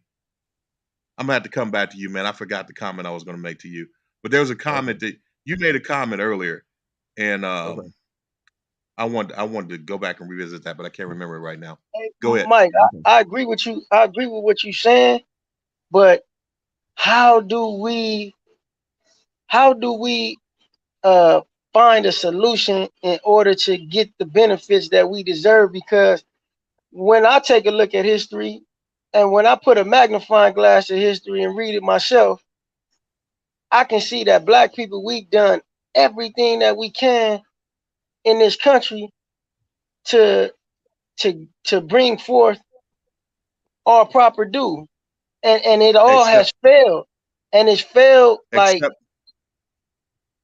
you think about it. The closest we can get to having political power is actually being political figures, and we've done that. And what have they done? They've used the same tactics. These niggas then all sold out. Here's the problem, all man. These niggas sold out. What we got to realize is 2 things, man. We have the spirit and the mind within us, the same spirit of the being that created the universe. There's no problem. There's no problem. There's nothing that we can't that we face in this physical environment that we cannot overcome. Our biggest issue is lack of unity. That's what the problem is. When we're unified, you look back at this. You look back at the 60s, and the unification of the Black minds and bodies and intellect at that particular time changed the world, man. They didn't just change the society here in the United States. They changed the entire world and gave a blueprint that motivated the entire world. The difference between then and now is a lack of unity. The lack of unity. We can't unify. What's that? You make a good point, but now look, understand this. When you put a magnifying glass to that situation and read that part of history, those Black brothers and sisters didn't want no part of this system. They didn't want no part of this system. They wanted their own structure, their own power structure. They didn't want no part of this system. No, they didn't want no political representation within the system. They wanted their own. And we were shown that. And what happened? They were infiltrated, and they were used, the government used sellouts to turn on us. It was the same thing in Tulsa, Oklahoma. What I'm saying is, tell me, what do we do within this system? Because even though we built this system, we made this country great on our free slave slave labor and our ingenuity. We did that. Our ideas was extracted from us and stolen from us. All hard work built this country. But this country has shown us that they have a power structure in place that's excluded of us. We're not included in there nowhere. What is it that you can't do? What are you excluded from right now? This is what I'm curious about. Power. That's what we're excluded from. Hey man, don't even answer that from question. Where? From what? Don't From even where? answer that. Don't answer that. I'm gonna holler at you. I'm gonna holler at you, Max. Look, you make some good points, brother. And I understand I understand. Look, I truly understand where you coming from. He's mocking you, bro. No. I'm trying to understand. That's why I'm asking for specific examples, not general statements. No. Watch this, Mike. I truly understand where you coming from, Max. And it's a place of ignorance. Don't take that offensive. It's a place of ignorance because you really just don't know. Like you just he knows. Okay, no. He knows Mike. he's mocking you, bro. No. Hey, don't listen to Mike. He just because he old don't mean know everything. Don't listen. I'm talking to you. I asked you a question. Specifically, what is there out there that white people are allowed to do that you cannot do by law? What is there? Okay, in order to have any kind of true ownership in anything, you must have power. You tell me by what statute of law, by what decree do black people or anybody else have the same amount of power within this country as white people? You tell me.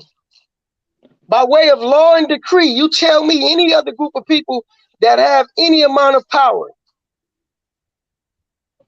I don't know why you give me a fucking riddle to answer a question, bro. I asked you a fucking question. It ain't no riddle. It's a straight up question. A riddler's riddle to answer a question. What are white people allowed to do that you cannot do? If you cannot comprehend it, just say I don't understand what you're saying, and maybe I'm not even listening to you because you're going off of some other shit. I'm asking you a simple question. Well, listen, brother. I'm gonna tell you like this. You got a little bit more ways to go. I'm not going. So you don't have an answer. Okay, cool. You don't have an answer. Just like last night. You don't have an answer to my question. Anyone else got questions? Nobody want to answer questions. I'll say this, Max. Don't get turned off or don't make it a dispute. There's only so you're far not we can go. intellectually ready for it. It's all right. It's okay. It's okay to admit that nothing right now, but it used to be. Yeah, it's cool. We can get in that conversation. I know. But I'm saying right now, 2020, about to be 2023. What are you excluded from? What are you excluded from? Other than the club with a hat on, bro. Like, what are you excluded from? Okay, let me ask you this. Fuck black people right now. Let me ask you this. What kind of power in this country do your people have? My people? I mean, we have power in the world because I'm American. That's my people. I don't look at skin color and be like, yo, you look like me. I don't I'm either. Ride for you, bro. Like, I don't either. Hey, look, if you know me, you know that I don't do that. I didn't been to the county jail. So when people say my people are American. Watch this. Understand? But look, watch this. I'm gonna tell you like this. If you personally know me, I got all kind of blood in me. A motherfucker can look at me and they not gonna know that I'm black unless I tell them. You know why? Because I got a brother that's white and I got 8 siblings, homie, 7 siblings. I got a brother that's white with green eyes and I got a sister that's brown skinned. We all got different color eyes. We all look like we not black, most of us.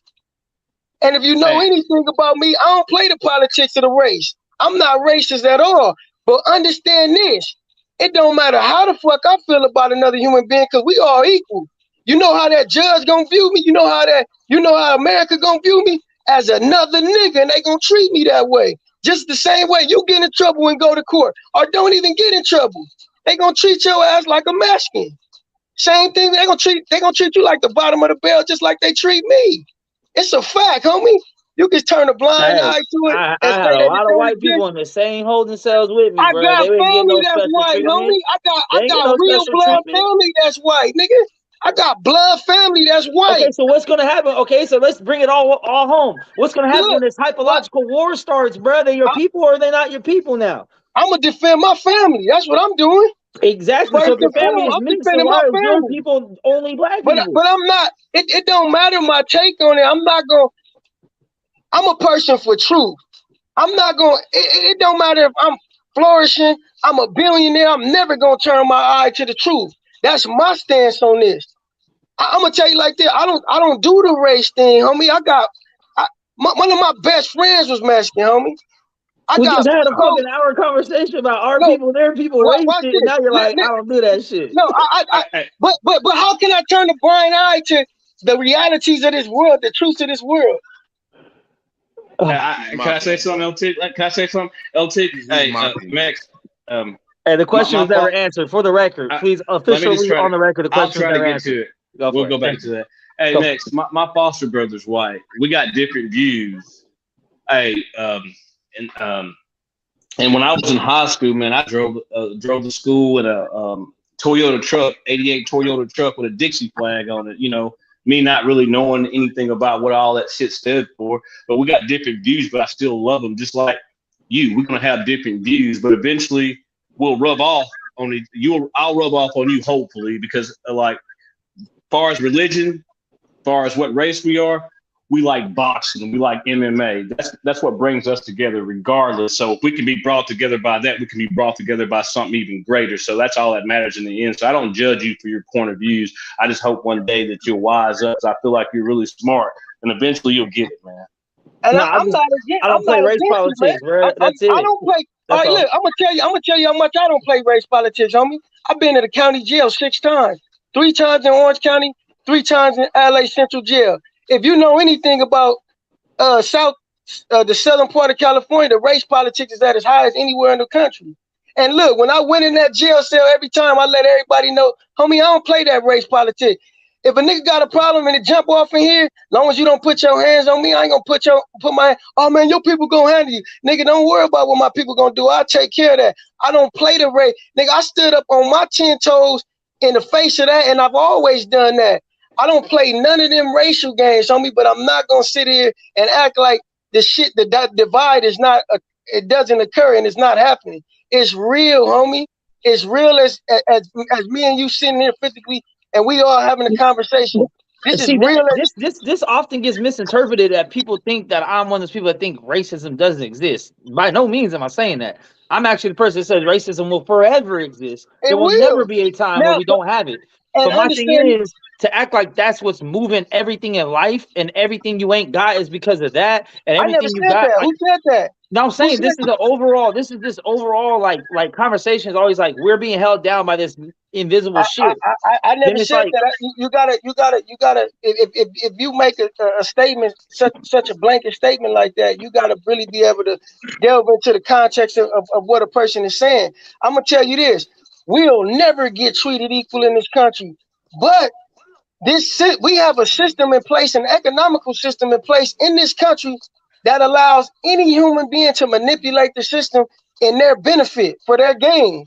Yes, it's gonna be harder, but there's an opportunity if you find your lane and become good at it. Anybody can succeed financially in America. I will say that, but it will not be without toil. It will not be without pain. It will not be without, having to work harder than your counterpart. It will not come.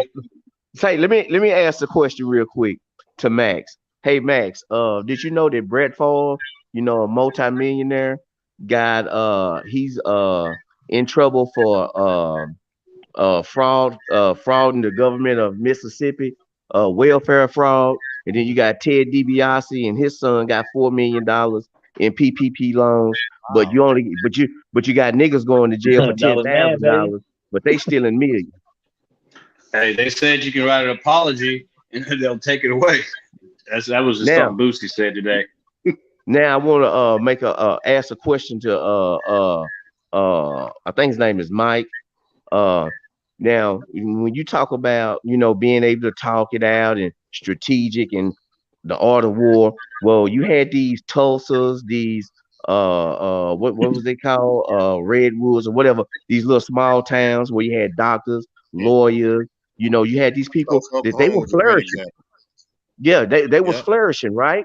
So what kept these people? What happened that allowed these people to go in, burn their cities, murder their population? What happened?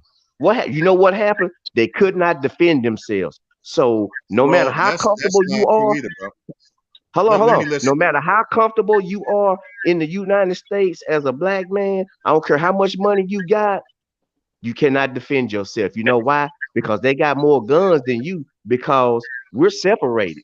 We think, well, I'm over here in my corner and I got what I got. I live in a nice neighborhood right now, but you don't think if they wanted to come and take my shit that they can't? Because I know my neighbors ain't gonna help me. Right. Okay. See, So that's the let me. problem. We don't think about protecting what we have. We just want to hoard it and hope to God that don't nobody come to our front door and take it. No, here's the thing with me. I don't hope on nothing, bro. I'm in bed right now, watching my 60-inch, talking to you guys. But right next to my pillow is 245 caliber with hollow points in them. And under my bed is a shotgun. Okay, As so it I don't know should what be. you're talking about. So Okay, here's so let here's me here's ask you the this. thing. Let me ask you Hold this. on. No, wait a So if minute. they wanted Let to me. come and take your shit, you think your 245s and your shotgun gonna It do won't. something It to? won't. But you know what? I pray to God that I can take as many with me. You know, I know I'm gonna go, but I pray to That's But why God you I ain't can gonna take as talk many it with out? me. You I might mean, get one or wait, two. wait. But why you won't It's talk too it late to out with talk them? in. You are you listening, man? What I'm saying is that when we talk about violence, I don't believe in violence, bro. I don't want that. But if somebody come to my front door and kick my front door in, Oh it yeah, ain't no more talking. It ain't no Common more sense. talking. and Yeah. I agree with Mike So on that. I don't know what Finally, you're talking about. But wait, This is what I'm gonna say. the This violent is what don't I'm give a gonna say. damn about whether you want violence or not. Violent people Hey, don't give a damn if you want violence or not. I understand that, bro. Wait, I when they understand went that. into when that young boy went into their church, do you think he gave a damn about going in a church and killing church going people? What He I'm didn't give trying a to damn do, because he was violent. what I'm trying to do right now is answer the question that you asked me, but you didn't allow me to answer. You just answered yourself. You know, when you ask me, I'm saying when you ask me the question, you asked me the question, what about Tulsa, Oklahoma? Why were they able to go in and do that? And then you said because they couldn't defend themselves. First of all, that's not true, man. You need to read the history on Tulsa, Oklahoma. Tulsa, Oklahoma. If you look at Tulsa, Oklahoma, they had something like, I don't know if you ever visited there or not, but Tulsa, Oklahoma, they had something like 21 grocery stores. 21. And Mike, That don't means they forget Central Park. They did the same thing in Central Park, right? right. We're talking, yeah. So Tulsa, Oklahoma had like 21 grocery stores. They had uh uh just any they had something like 20 uh uh 20 to 21 grocery stores, multiple banks, hospitals, lawyers offices, doctors offices. Um, you know, I mentioned banks. They had everything that they needed to be self-sufficient. Here's the one thing that the stories told that when they came in, when the whites came in that were attacking that community, those whites when they came in, they were told that it's told that they just went in and massacred a bunch of black folks and they were running. That's not true, bro. There were a lot of black folks there that came out of the military, and they were trained to fight better than the white people that had come in there to destroy their community, and they fought them off. The turning point of that conflict was when they started dropping bombs from the air. They weren't prepared for that. Yep. When that air raid started, and they started dropping bombs from them planes, that's what turned that conflict. But up until then, them brothers was fighting, and they were winning it. They were winning that conflict. It was the air raid, the airstrikes that stopped that. Yeah. That they were firebombing the buildings, and I and was that fucked continued. up. They weren't So now prepared for what that. should we learn from that? So now what should we learn from that? There's Yeah, a do lot it to learn from again. that, and there should be a case study done on it. But let me tell you something about that was 100 years ago, back in 1920, 1921. When you talk about that, right? When you talk about what happened back then, you have to realize that we live in a world that's a lot different from back then. The world was a lot larger back then. So a lot of the outright bold techniques that were used back then to destroy Wilmington, Delaware, uh, um, North Carolina, uh, um, Rosewood, Florida, Tulsa, Oklahoma, Black Wall Street, to destroy those communities. Those type of activities were a lot more acceptable back then because no one knew about them. I mean, but the world's a lot smaller now because of the media, because of advent of technology, communications technology.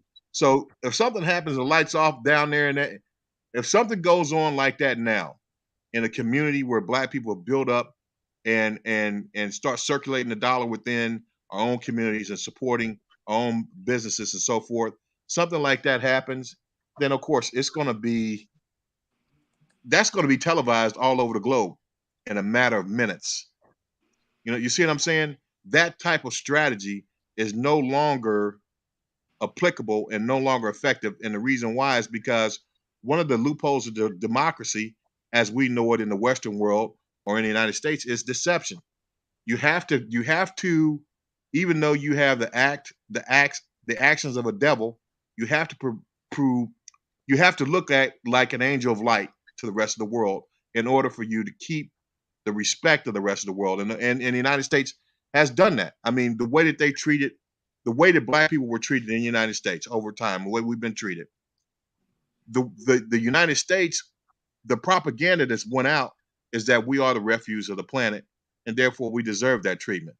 Yep. But the fact is that the flip side of that is that the Western society has been portrayed as angels of light, right? Well, if you go and if you take on a strategy like that was taken on in Tulsa, Oklahoma, with the bombings and destroying of that Black community, it's obvious to everyone you're not an angel of light then, and that particular image is very important to maintain international power and international respect. That's not going to be challenged in the way that it was 100 years ago. So really what it's about now is about economic viability and us taking that information that we have and having some unity and starting to circulate the Black dollar. I mean, we think that we're further away from the solution than we've ever been, but we're not. We're not. Let me read the super chats. LV Slugger, Max, Google the richest people in the world. None of them are of color, and the powers that won't allow it. The richest person of color is nowhere near the top. DJ got more guns than who? Nah, me and my close friends and family are strapped. Even my grandma got one. Yeah, man. DJ doubling down again. I appreciate you, DJ. Nah, the problem ain't always white people. There's always a William O'Neill. William O'Neill is the man that infiltrated the Black Panther Party. William O'Neill somewhere in the Black community or a particular that would sell your grandma's land and house while she's still in it, just to make $1 and get his. That's a fact. Yeah, it is. You don't use weapons. That's what I was going to ask you guys. I was going to ask the panel, what percentage of white people do you think are racist? Genuinely, like in this country. Don't answer that. Why not? Don't answer that. You got everyone can answer how they want. Don't let Daddy tell you what to do. Y'all can answer how you want. It's good. All he's doing is looking to mock you. It's good. Like, no, I'm curious because I'm just saying the tone of the conversation makes me believe it's a high percentage. Max, So I I'm said just it's hard to figure out. There are white people that accept certain Black people, and there's a lot of them that won't. So it's hard to figure out. See how you spitball it. Give me like a 10% like window. I'm gonna give you a answer that should drive the point home. It doesn't matter if no percentage of white people in this country was racist. The system that we live under, the powers that be, is structured in such a way that benefits a group of people and it's at a disadvantage to another group of people. This country was built and all the ideals was predicated upon racism. The same way this country was built is the same way it's gonna fall. Same way. So what's the end goal? What's the end goal? That's a good question. If you can have it your way, the way you wanted this country to be, then what would be the outcome? I would want everybody to have the same opportunities, and I wouldn't give a fuck about and no they don't race. right now. They don't right now. Watch this. You gotta understand when I made this point yesterday, and y'all just go research it and compare it to history. We living in the Anglo-Saxon world power. This is the seventh empire the world has seen in the history of man. White people have come into rule for the last 400 years or so. Now, when they came into rule, they the only group of people that made a racial hierarchy. Understand that. And at no other time in history did any other man give a fuck what the color of your skin was. It had no bearing on your economic ability, your economic opportunity. It had nothing to do with life itself. They created a racial hierarchy. Do you understand that? The significance of that? To where now we arguing about race when we are the same fucking human being. That value that created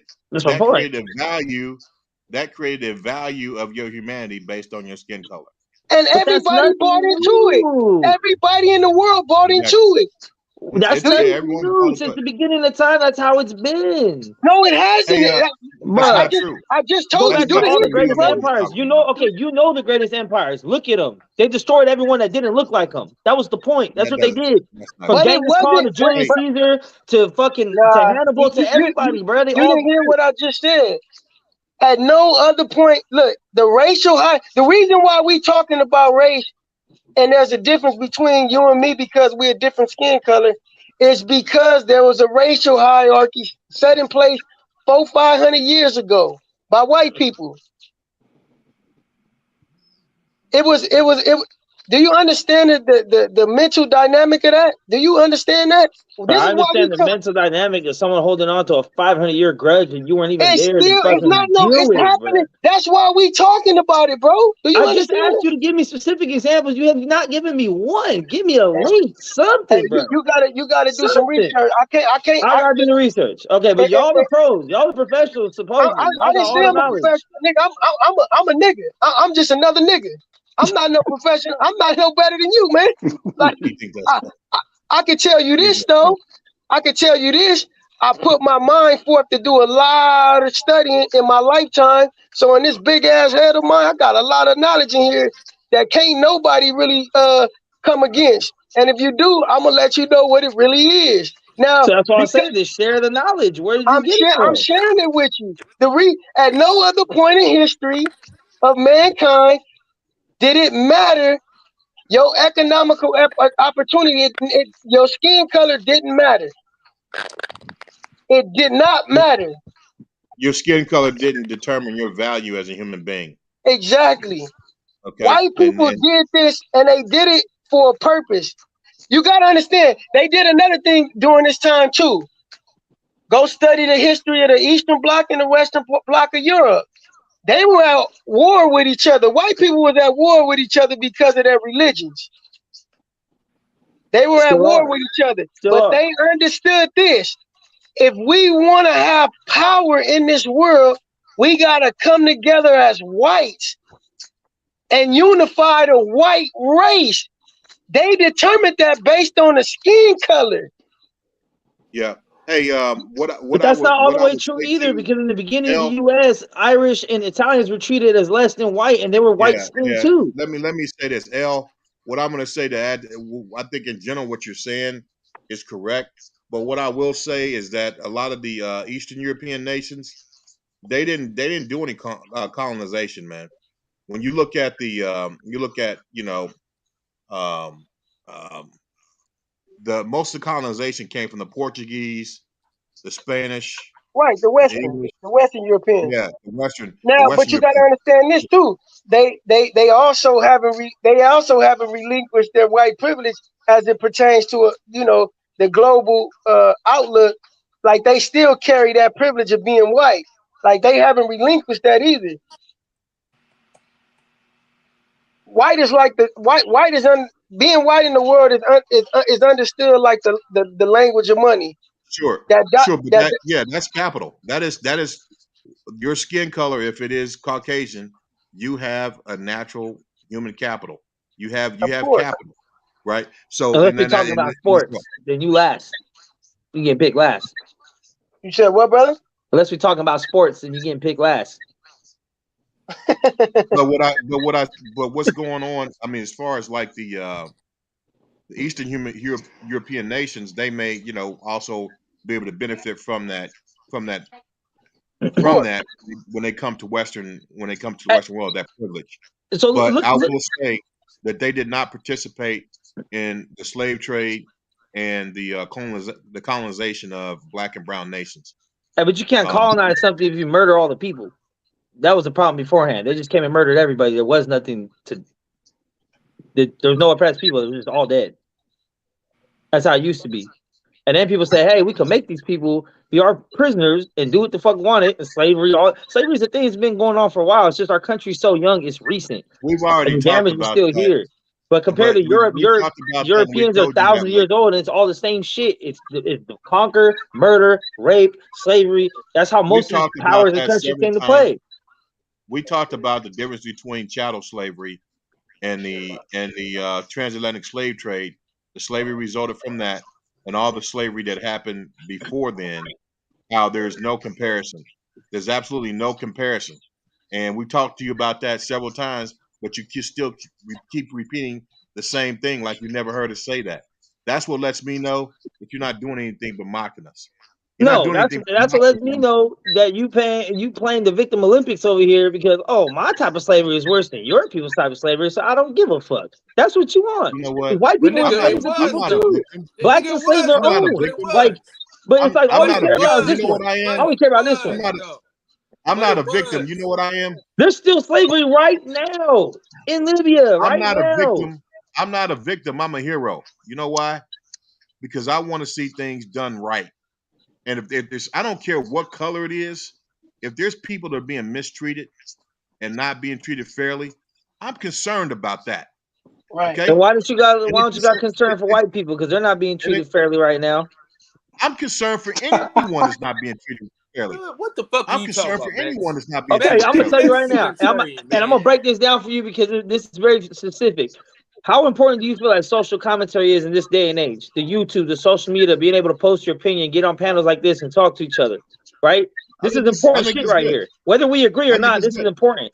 This is a privilege to be able to do. White people cannot get on panels and speak about race at all because Lord forbid they have a difference of opinion. They're automatically labeled racist. Somebody was on a panel last night, Max. What the and look how y'all talking about him.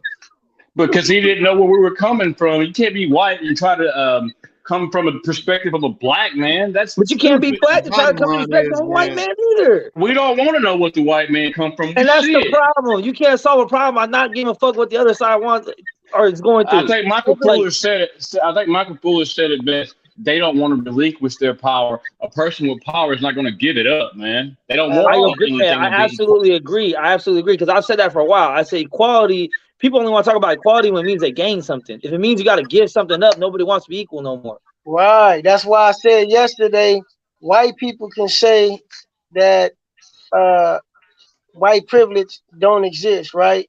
But at the same time, it's hard for them to understand somebody else getting reparations because it would be at the expense of their privilege. That means their privilege will be taken, like that money that's going to the reparations for us. Oh man, that's coming out of a pot that could be coming to us. Like they understand that.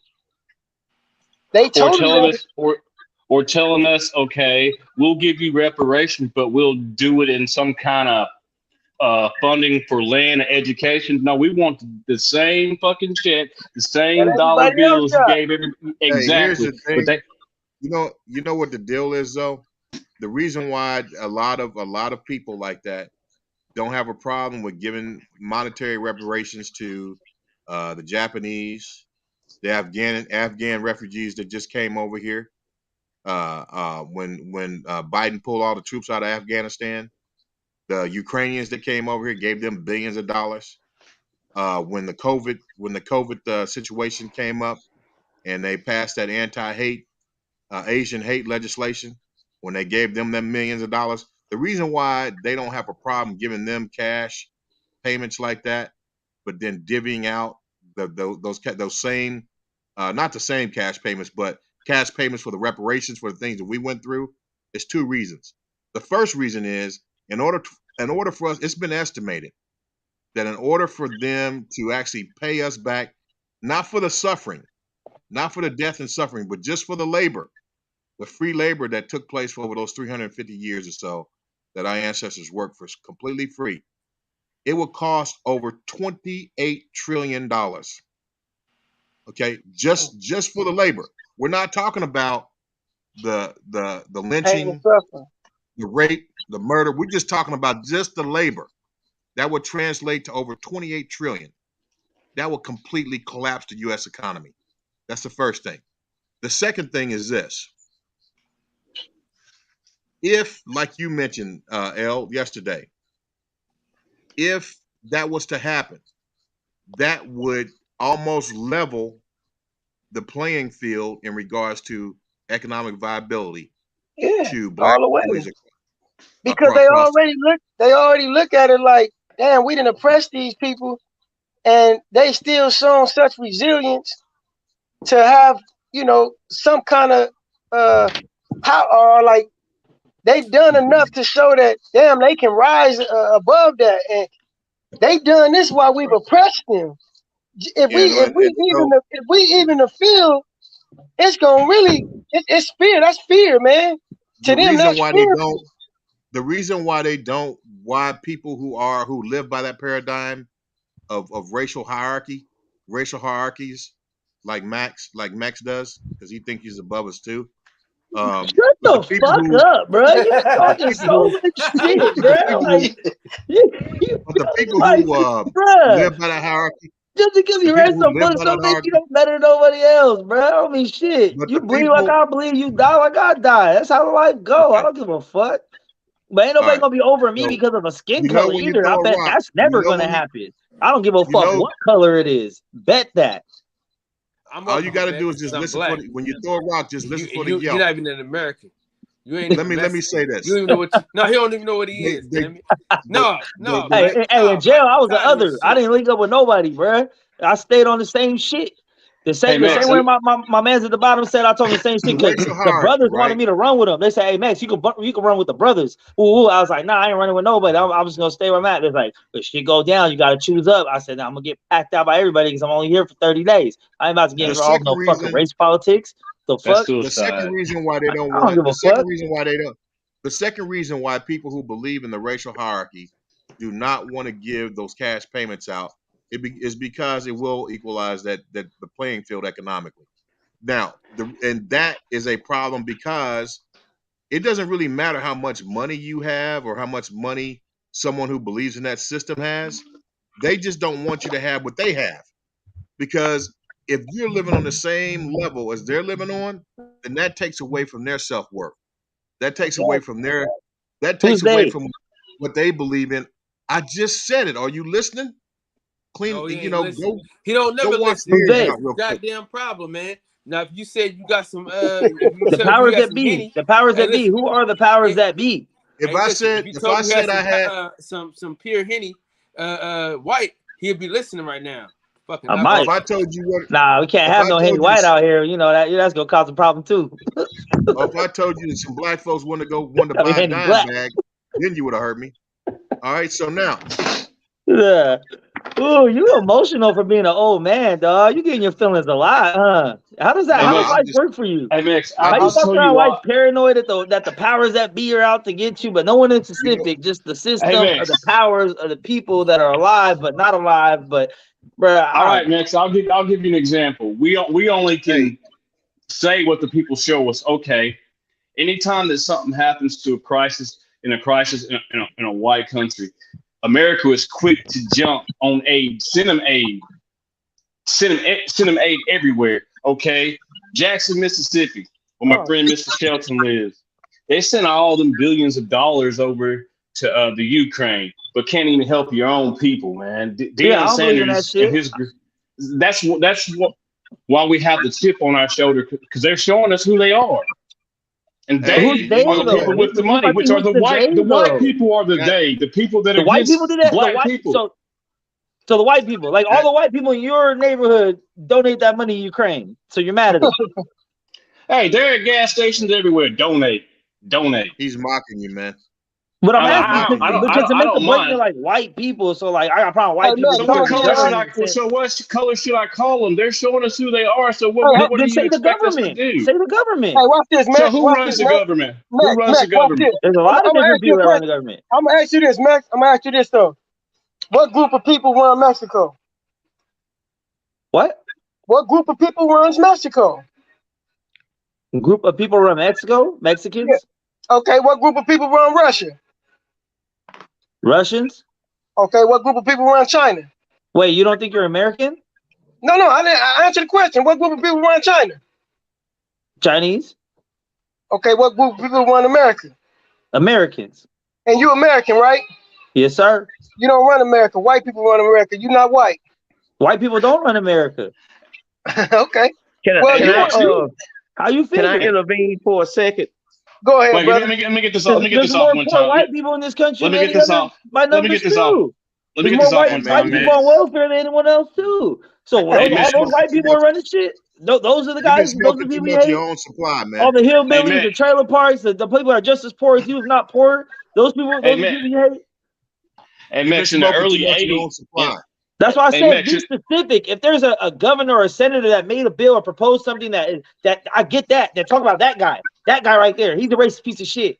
Go You know look what I'm at saying? him. Go look at who Talk they about are. Mr. Connell, some shit like that. But they say, oh, white people. Go look at who they are. The man. It ain't that. Hey, Max, in the '80s, in the '80s, it was like this thing to be a proud American, you know, and they didn't have a color because hell, everybody wore the flags. They were just proud to be an American, and something happened along the way. It was a lot of stuff that was hidden. No, from us right after until we grew up 9/11, and it was found like out. that too. No, But in then- the '80s. Yeah, but I'm saying Okay, more go ahead, recently, it was like that right after 9/11. Everyone came through. I mean, they were hating on Muslims, which wasn't really right either. But you know what I'm saying. But people came through, white, black, and everything. Oh shit, we got an enemy out from outside of us. Now we band together, and I get it. Like I get it. But my thing is like the skin color shit is getting old. If you got problems with a person, say that. If you're like, It's yo, not a my boss, person. It's my a boss at my group of last work people. was a racist piece of shit, and he's white, then talk about him.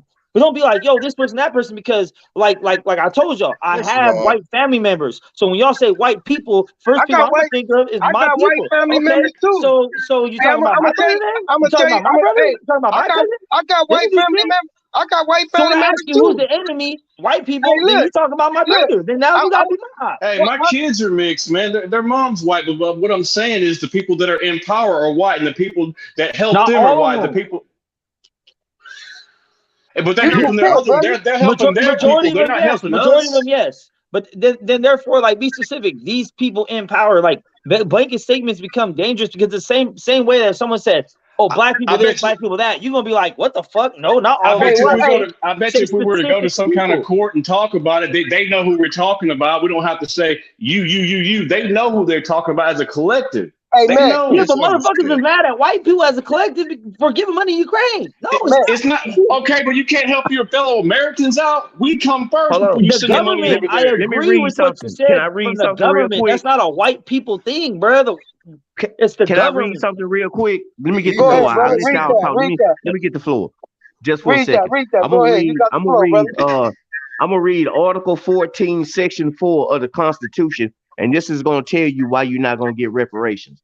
Section 4 says the validity of the public debt of the United States authorized by law, including debts incurred for payment of pensions and of bounties for services in suppression, insurrection, or rebellion, shall not be questioned, but neither the United States nor any state shall assume or pay any debt or obligation incurred in aid of insurrection or rebellion against the United States, or any claim for the loss or emancipation of any slave, but all such debts, obligations, and claims shall be held illegal and void. See, this is a game. They keep feeding y'all. Oh, we gonna get. They not giving you nothing because it's illegal. That's You're what I not getting believe, too. shit. And I it's believe that, here. too. It's here in the Constitution. You can look it up. Article 14, Section 4. You're not getting any reparations because it's illegal and it's void. They took your shit by force, and you ain't getting shit. That's real. I mean, you know. Now Quincy Jones didn't write that. LeBron James didn't write that. Who wrote that? Who wrote that, Max? Who wrote it? Come on, I don't hear you, Max. Probably the same people that wrote the Emancipation and all the bills and laws that brought civil rights law, right? Same type of people. For them, by them. But it was the same type of people. He's mocking you, man. Was it an all black panel that decided all this shit? Like, you realize that white people are still the ones that came. Like, I get it, but to be mad at a whole color of people, be mad at specifically at certain people. Max can't mock me for the simple fact I know he's here for a reason. Yeah, he's here to get information. You can mock the white people that wrote. You can talk shit about the white people that wrote that document. But to bring that over to 2022 is ridiculous. Exactly. Hey, Max, but you're defending white people, but you're part Mexican, right? You know what happens when they're done with us, who they're going to next, and they still do it. They take turns going back and forth, back and forth. Nothing against you. I'm just saying, Max. He thinks he's white. This is the thing, guys. I think I'm white. I think I'm white. Yeah. Bro, you got quotables for days. You think you're honorary white. You think you're honorary white, and you also think that you're above us. I'm gonna tell you. I think I'm above you. That's the two things. Hey, well, you're fucking retarded, so I probably am above you a little bit. I mean, since you put it out there, you know what I'm saying? But it's good. You live your life, I live mine, man. You go and sleep with guns by your bed because you scared the mic man gonna come get you, and I'll be cool living my life. Let Kyle get the mic. Let Kyle get the mic. Damn, man, y'all motherfuckers, y'all been talking the whole goddamn time. Some shit. Tell me to shut up. That ain't gonna happen. Fuck. Come on. Fuck you. You got it, Kyle. You got it. Hey, fuck you in your point of view. Listen, I'm gonna tell y'all this, man. Max ain't never gonna understand, right? He ain't black. He haven't been in the South. He ain't been no fucking place but two cities his whole goddamn life. He don't learn shit. You know what I'm saying? No, all of California. That's it. You can't hold it. Listen, you can't hold it. I don't hold it against Mac. I like Max. Listen, man. He an ignorant motherfucker. Listen, I know a guy just like him, one of my coworkers. Listen, he one of my closest friends to this day. We talk all the time. We check on each other and talk about our kids. Listen, he don't know. He don't know no better though. You know what I'm saying? Right. Listen, hold on. Hold on. You now, Mike. Now, y'all niggas been going back and forth for about 2 hours now. My show first started at 10. So shut the fuck up. So listen, it's not that Max don't care. It's that he has a hard time trying to understand, and he won't understand until he lives outside of Salinas and San Diego. You understand what I'm saying? He hasn't got to see exactly what it means because it ain't really that many black people out where he at. You know what I'm saying? Right. It's his family and his best friend. That was it. You know what I'm saying? So he don't really understand the plight of the black man, and he doesn't. And I'm gonna say this too, though. He don't really care about victims, period, because he hates prostitutes. You know what I'm saying? So he don't like the victim mentality per se. You dig what I'm saying? Anytime it's a victim type of mentality, he don't like Asians. He don't give a fuck about them getting beat up, punched out. He don't care. He don't care about victims. All he care about is winners. He don't watch women's sports. All he cares about is winners, man. You know what I'm saying? So that's what he owns. You know what I'm saying? So and we all understand that Max is a piece of dog shit, and this is his views. You will understand that this is. You know I'm gonna invite you to Alabama, Max. You gotta come down here. Listen, he hasn't seen anything, and I'm gonna say this, Max, because I travel all around the fucking U.S. Yeah. So and I've lived places that I wish no one lived. You know what I'm saying? And I'm gonna tell you, South Carolina you can't pay me to go there. Like you can't really pay me to go there, like for real, because nigga, we had a work truck. Me and my coworker, he this dumbass African forgot to put the fucking gas in the truck, right? So we on the side of the road, right? With the truck, we on the phone, whatever. Police pull up. They ready to take us to jail, cuz. I mean, no questions that. They ain't asked us what we here for. Nothing. What y'all doing in this here city, boy? Damn. What you doing here in this here city, boy? You know what I mean? And I told this African motherfucker, I said, bro, if you ever get me stuck in a place like this ever again, I'll kill you my goddamn self. You fucking idiot. We could have died out here, man. You know what I'm saying? We could have died out there in that motherfucker. And I'm gonna tell you another thing, right? I'm in North Carolina. It's black folks everywhere in North Carolina, right? But them them good old boys, them troopers. See, you haven't experienced. See, that's what I'm trying to understand. Y'all got to give him scenarios because he's not able to see exactly. Now, He thinks in that situation, that white person is an enemy. Listen, he although it's not like the 60s mix, it's still not even close. Not even close. Listen, I don't give a fuck if it's close or not. It's still fucked up no matter how it go. You know what I mean? Fuck what you talking about. Pulling a gun out on a 13-year-old kid, just because they skipping school, that ain't about shit. Throwing a kid on a hot car, beating him the fuck up, and telling him you better make sure you got that pack. You know what I mean? Listen, this happened in California. My boy Fat Mike. That happened to me. I thought you were talking about me. My bad. That happened to me. Man, nobody give a fuck about you, Max. Man, shit. I forgot. I'm not black enough. Damn. Hell no, get a tan real quick. Piece of dog shit. We just said you're an American. You ain't Mexican American. Nah, you didn't say race. You said cops. Listen. You said cops pulling guns on 13-year-old kids. That's what you said. The cops. I know. Cops put a gun on me when I was 13, so I know what you're talking about. That's what I'm talking about. You should probably understand what it's like to be black, you dumb Mexican motherfucker. You should probably understand what's going on there. No, I understand there's bad people in this world, but not everyone. It's fucked up. Of course, not everyone, but I'm gonna tell you this. And not even a majority. Not even a high percentage enough for me to give a fuck. I'm gonna tell you this, Max. I'm gonna tell you this, like I mentioned before, and I heard this when you first talked. That's why I said I don't think you're a bad cat. You know, I don't think that you the way in which you portray yourself is all fucked up. You're not as ignorant as you act like you are, but you are ignorant though, and you ignorant because you just don't know. That's not a bad thing. I'm ignorant of some things until somebody teach me or I take the time to learn. But you are ignorant. But I guarantee you, if we had a white person on this panel right now saying, you know what, my people is a piece of shit, how they treat black people, you're comfortably obliged to it. You know why? Because the only people that can expose white people is white people. We can sit here and have this conversation all day long about how fucked up white people is, but it take whitey to expose whitey. And that's when everybody gonna say, yeah, they is fucked up. The system is fucked up. There's no exposing a whole race. They're exposing a couple people of that race. There's no one that says, look, I am the governor of every white person. What I say, I'll give you a closing remark and everything you want to say, and then we'll go. We'll be back Sunday. We'll come back Sunday. My closing remark, I'm gonna get the fuck out of here, is fuck race. That shit was made to fucking divide us and have us doing exactly what the fuck we're doing now. Everybody is mixed. Every single one of you motherfuckers is mixed. Go to your heritage. Unless it was the system see me as a nigga and they treat me like a nigga.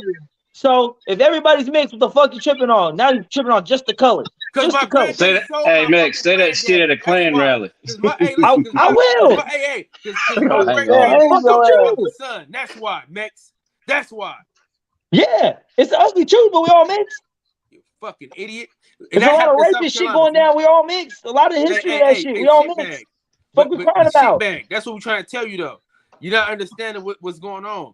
Just do better, man. Don't be a victim. Go win. Listen, my great granddaddy sold his own fucking son into slavery, dude. Damn. Your granddad was a piece of shit then, because that's fucked up. And so are you. I would never sell my daughter to shit. You have to kill me about it. Final words, man. Final words. I still love all y'all. I'll never let none of y'all get jumped in front of me. Much love, regardless of your skin color. Right on, brother. That's a fact. I love Max. He's a fucking idiot, but I love him. Any last words, Al? Man, always appreciate this, man. You know, it's a place where we can come through and iron out our differences, man. You know, because we have a lot of them even within our own race, and we got a long way to go, man. But we got to start somewhere. And I always appreciate and encourage the interchange because I learn a lot. And you know, just personally, since we all come here quite often, the best way to reach somebody is not by attacking them, but by educating them. A lot of times we got to just pull back from the emotional side of things, because that cat right there, I've seen cats like him, like Max, that act like that, but then they'll become your closest ally because one day some wake up in them. You understand what I'm saying? So, like I always say, Fred, I judge a person by the greater percentage of who they are, and that's how I fuck with them, and I give them a chance. I might have to deal with them from a distance, but I just keep dropping gems on them, and one day they'll get it. Man, I appreciate all the encouragement, man. Appreciate all the good talk from y'all brothers, man. Y'all enjoy yourself. I love y'all, man. Be good. Well said. Well said, El Boogie. Thank you, brother. Mr. Fuller. He said enough, Fred. Can I talk? I was just fucking with you. Okay. So, you know, good conversation and everything. For me, it's a pretty serious topic. I don't take this topic lightly. And I say a lot. The reason why I don't is because of you know, the life that I've lived. I've lived my life on the edge of challenging the system of white supremacy. You know, there's not too many black people in nuclear power. I told you guys before, I am the only black African American ever to have a license to supervise the operation of a nuclear power plant in the state that I live in. So I live on the edge of challenging this system, and I see the ugliest and the darkest parts of it because of that. And so for me, this is a very serious topic.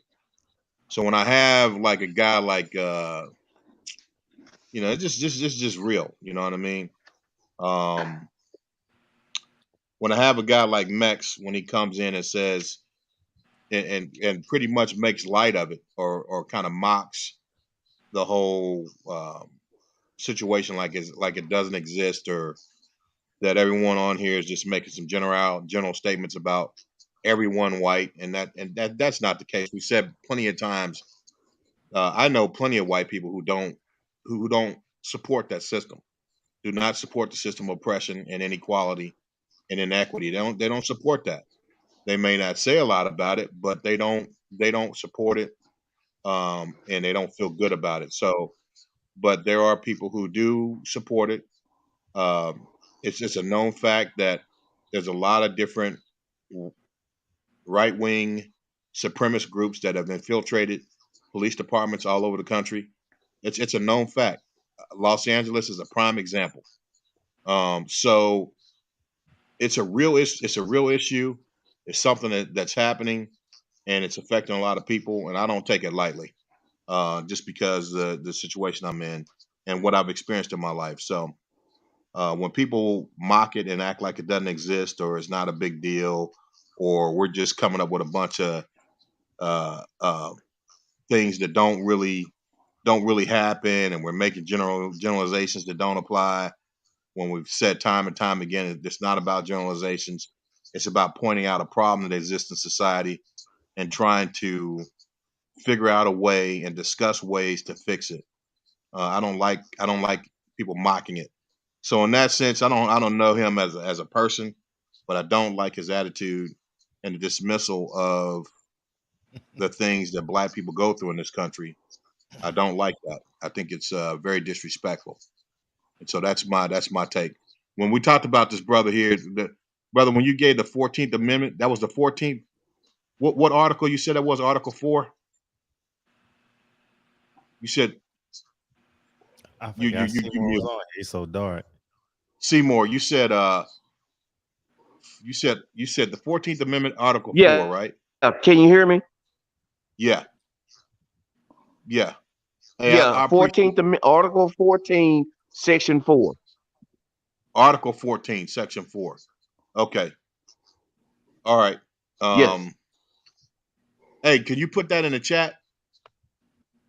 Could you write that in the chat somewhere? Yeah, I'll do that. All right, I appreciate it. Okay. So other than that, I mean, it's a good conversation. And I come on here because really the truth is man, I'm not doing anything now. I'm on vacation this whole week. And the thing is, yeah. So I'm not doing anything. It's like, and you know, I could be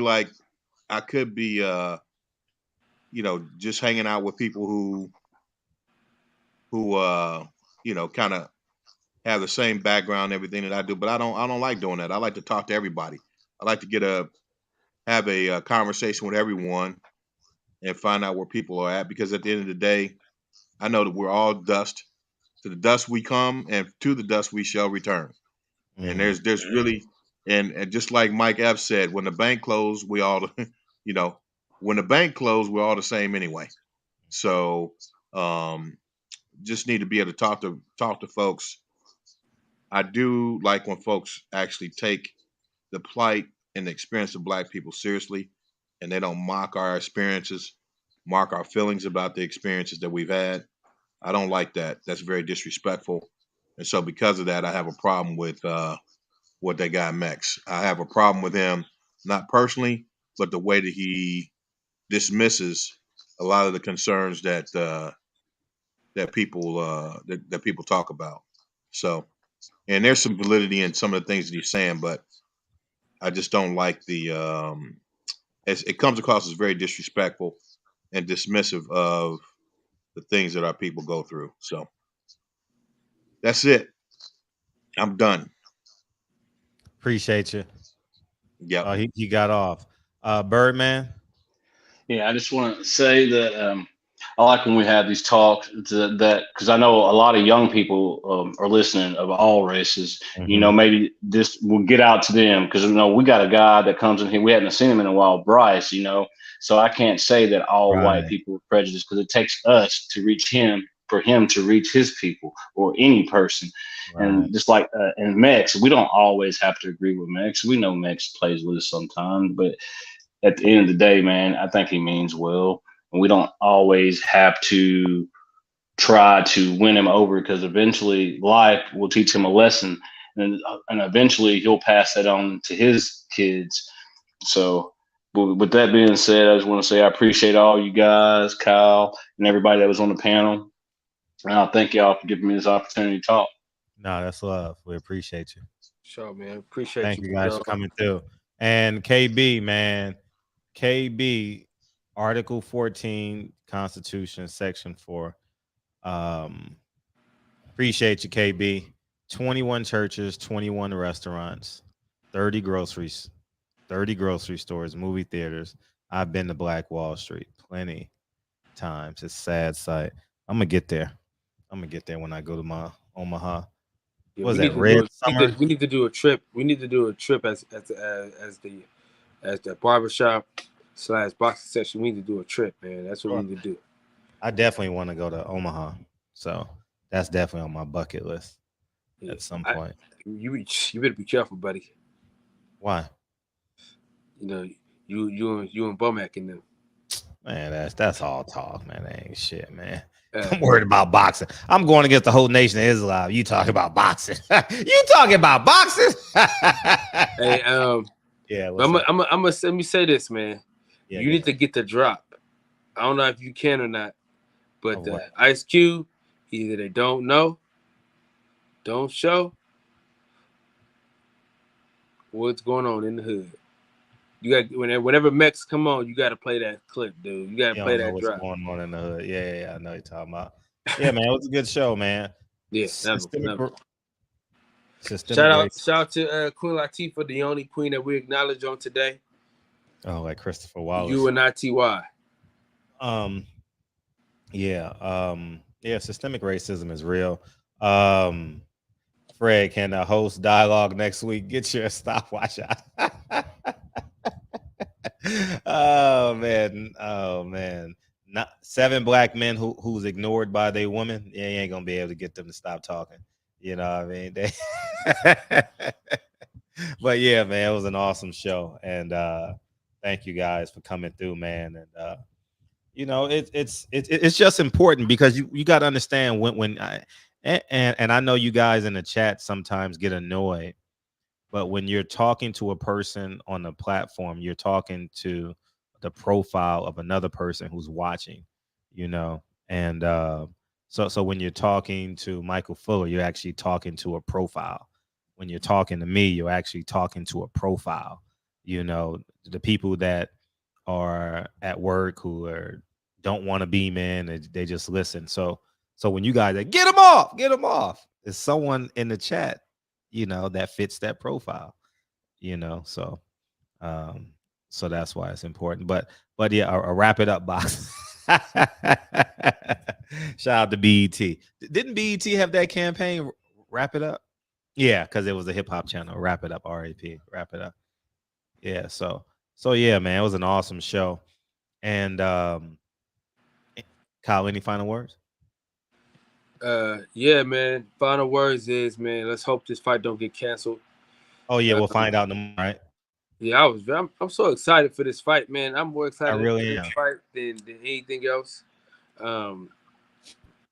Michaela Mayer, Alicia Baumgartner, is set to be a great fight, man. They got some good bad blood, and I want to see it spilled in the ring September 10th, man. So hopefully that can happen. Yeah, we'll find out in the morning. Definitely find out in the morning. I think they're going. I think they're going to allow it to happen because of the finances, So, but we'll see, man. Good luck to Carissa. And it's just a shame they didn't promote this fight together. They should have had the politicians involved, the local congressmen, the city councilmen and women, the fire department. It already sold out, though, Fred. It already sold out. You don't know what I'm talking about, man. I'm not talking about this. I'm talking about just what's her name? Baumgartner and Carissa, because they from the same state, Oh, yeah. The governorship said something. And not just the government, but like the Boys and Girls Club, the YMCA, the YWCA, the NAACP chapter, the Malcolm X Foundation, like they should have been all up and down. They should have did that. Their promoters should have had a statewide what do you call that? Press tour. Dude, they weren't even on ESPN like that. They wasn't on no first take on it like that, or no, FS1 or nothing. No, but they got to do it themselves. It's women. Men don't care about ESPN. Don't care about women, man. Come on, man. Yeah, no, I'm just saying, but your promoter, these motherfuckers. Anyway, man. Well, we wish them well because we won't be back till Sunday. So hopefully the fight goes through. This will be my first time watching Michaela Mayer fight, so I'm interested in that fight. This is my first time seeing Savannah Marshall fight as well. So the good thing is, man, we're gonna see some bad chicks beat each other up, man. Yeah. So can Savannah Marshall fight? I don't know. She looks slow. Last fight I saw of hers, she looked slower than molasses, man. Oh, okay. A three-legged dog walking through molasses, man. Okay. Well, and what time does it start, Kyle? So people know.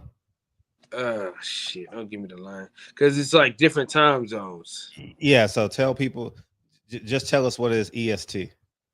I got you. So that way people will know in the chat and they'll figure it out in their time zone. 2:30 p.m. 2:30 what? Eastern Standard Time. So 11:30 our time. Yeah. Or 11:30 our time. So the main event. Anthony Joshua came out at what, like 2:30 Pacific Standard Time. So, you said 2:30, right? Yeah. So they'll probably start fighting at 4:30, 4:30. The main event, the co-main and the main event. I don't know how many fights they have on the card, but so just to give you guys a heads up. So 2:30 Eastern Standard Time and whatever time zone you in, figure it out, man. And I appreciate you guys coming through this week, man. Great combos this week, man. Great combos, man. And we ain't even mention their name tonight, which is cool. I might as well just put like Black Power in the title. So I can get some white people to call it. Anyways, man, appreciate y'all, man. I'm just gonna play it, man. Yeah, nigga, because you done fucked up my rotation, man. I can't just, nigga. I had something, and you just making me change it. And shit. I ain't got nothing, and nothing is happening organically. Nothing sticking. So shit. How about the Rams? They suck. I told y'all that, man. The Rams ain't got a running back. They ain't got a second option. Dude, without Odell Beckham, they don't win shit. That's what I'm trying to tell you, man. That white boy ain't that good like Oh, that. good. The O2 Arena says all things are scheduled as planned. That's beautiful. Man, we don't fucking know, man. We'll find out tomorrow, man. Yeah, I mean, Birdman said. We'll find out tomorrow if they do the weigh-in. Other than that, yeah, man. I'm so I know a lot of people are mourning over there. So blessings to that country. Fuck her, I know she nothing about it. She give a damn about us, nigga. Yeah, I don't know nothing about her, but the one thing you don't want to do is piss people off at the apex of their emotions. You know what I mean? So when Farrakhan died, I'm just cutting all my social medias off. So I don't say anything. I don't regret. Because when Malcolm died, that nigga was so disrespectful. So, anyways, man, I might throw a party. I ain't gonna barbershop conversations. Yeah, barbershop conversations, man. I ain't gonna lie to you, man. I'm not even gonna lie. He threw a party. So, anyways, man, I don't want to talk about that, man. Oh man, if God can destroy Sodom and Gomorrah, you have the right to.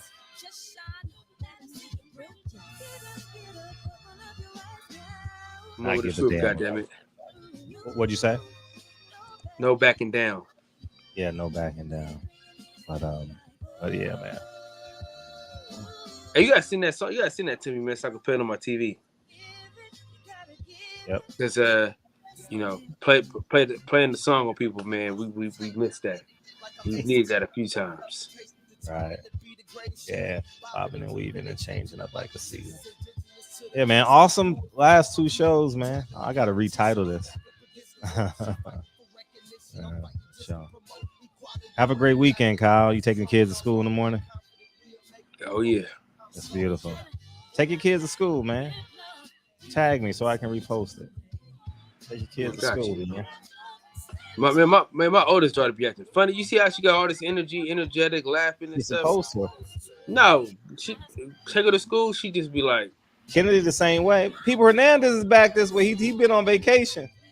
Peoples Hernandez. Yeah, man. Hey, let's do a take your kid or pick your kid to school up challenge. Tag me on Instagram, man. I want to repost y'all. You know, if you choose, you know, let's inspire. Let's encourage great parenting. Oh man, love y'all, man. I appreciate y'all coming through, man. Show, awesome show, Kyle.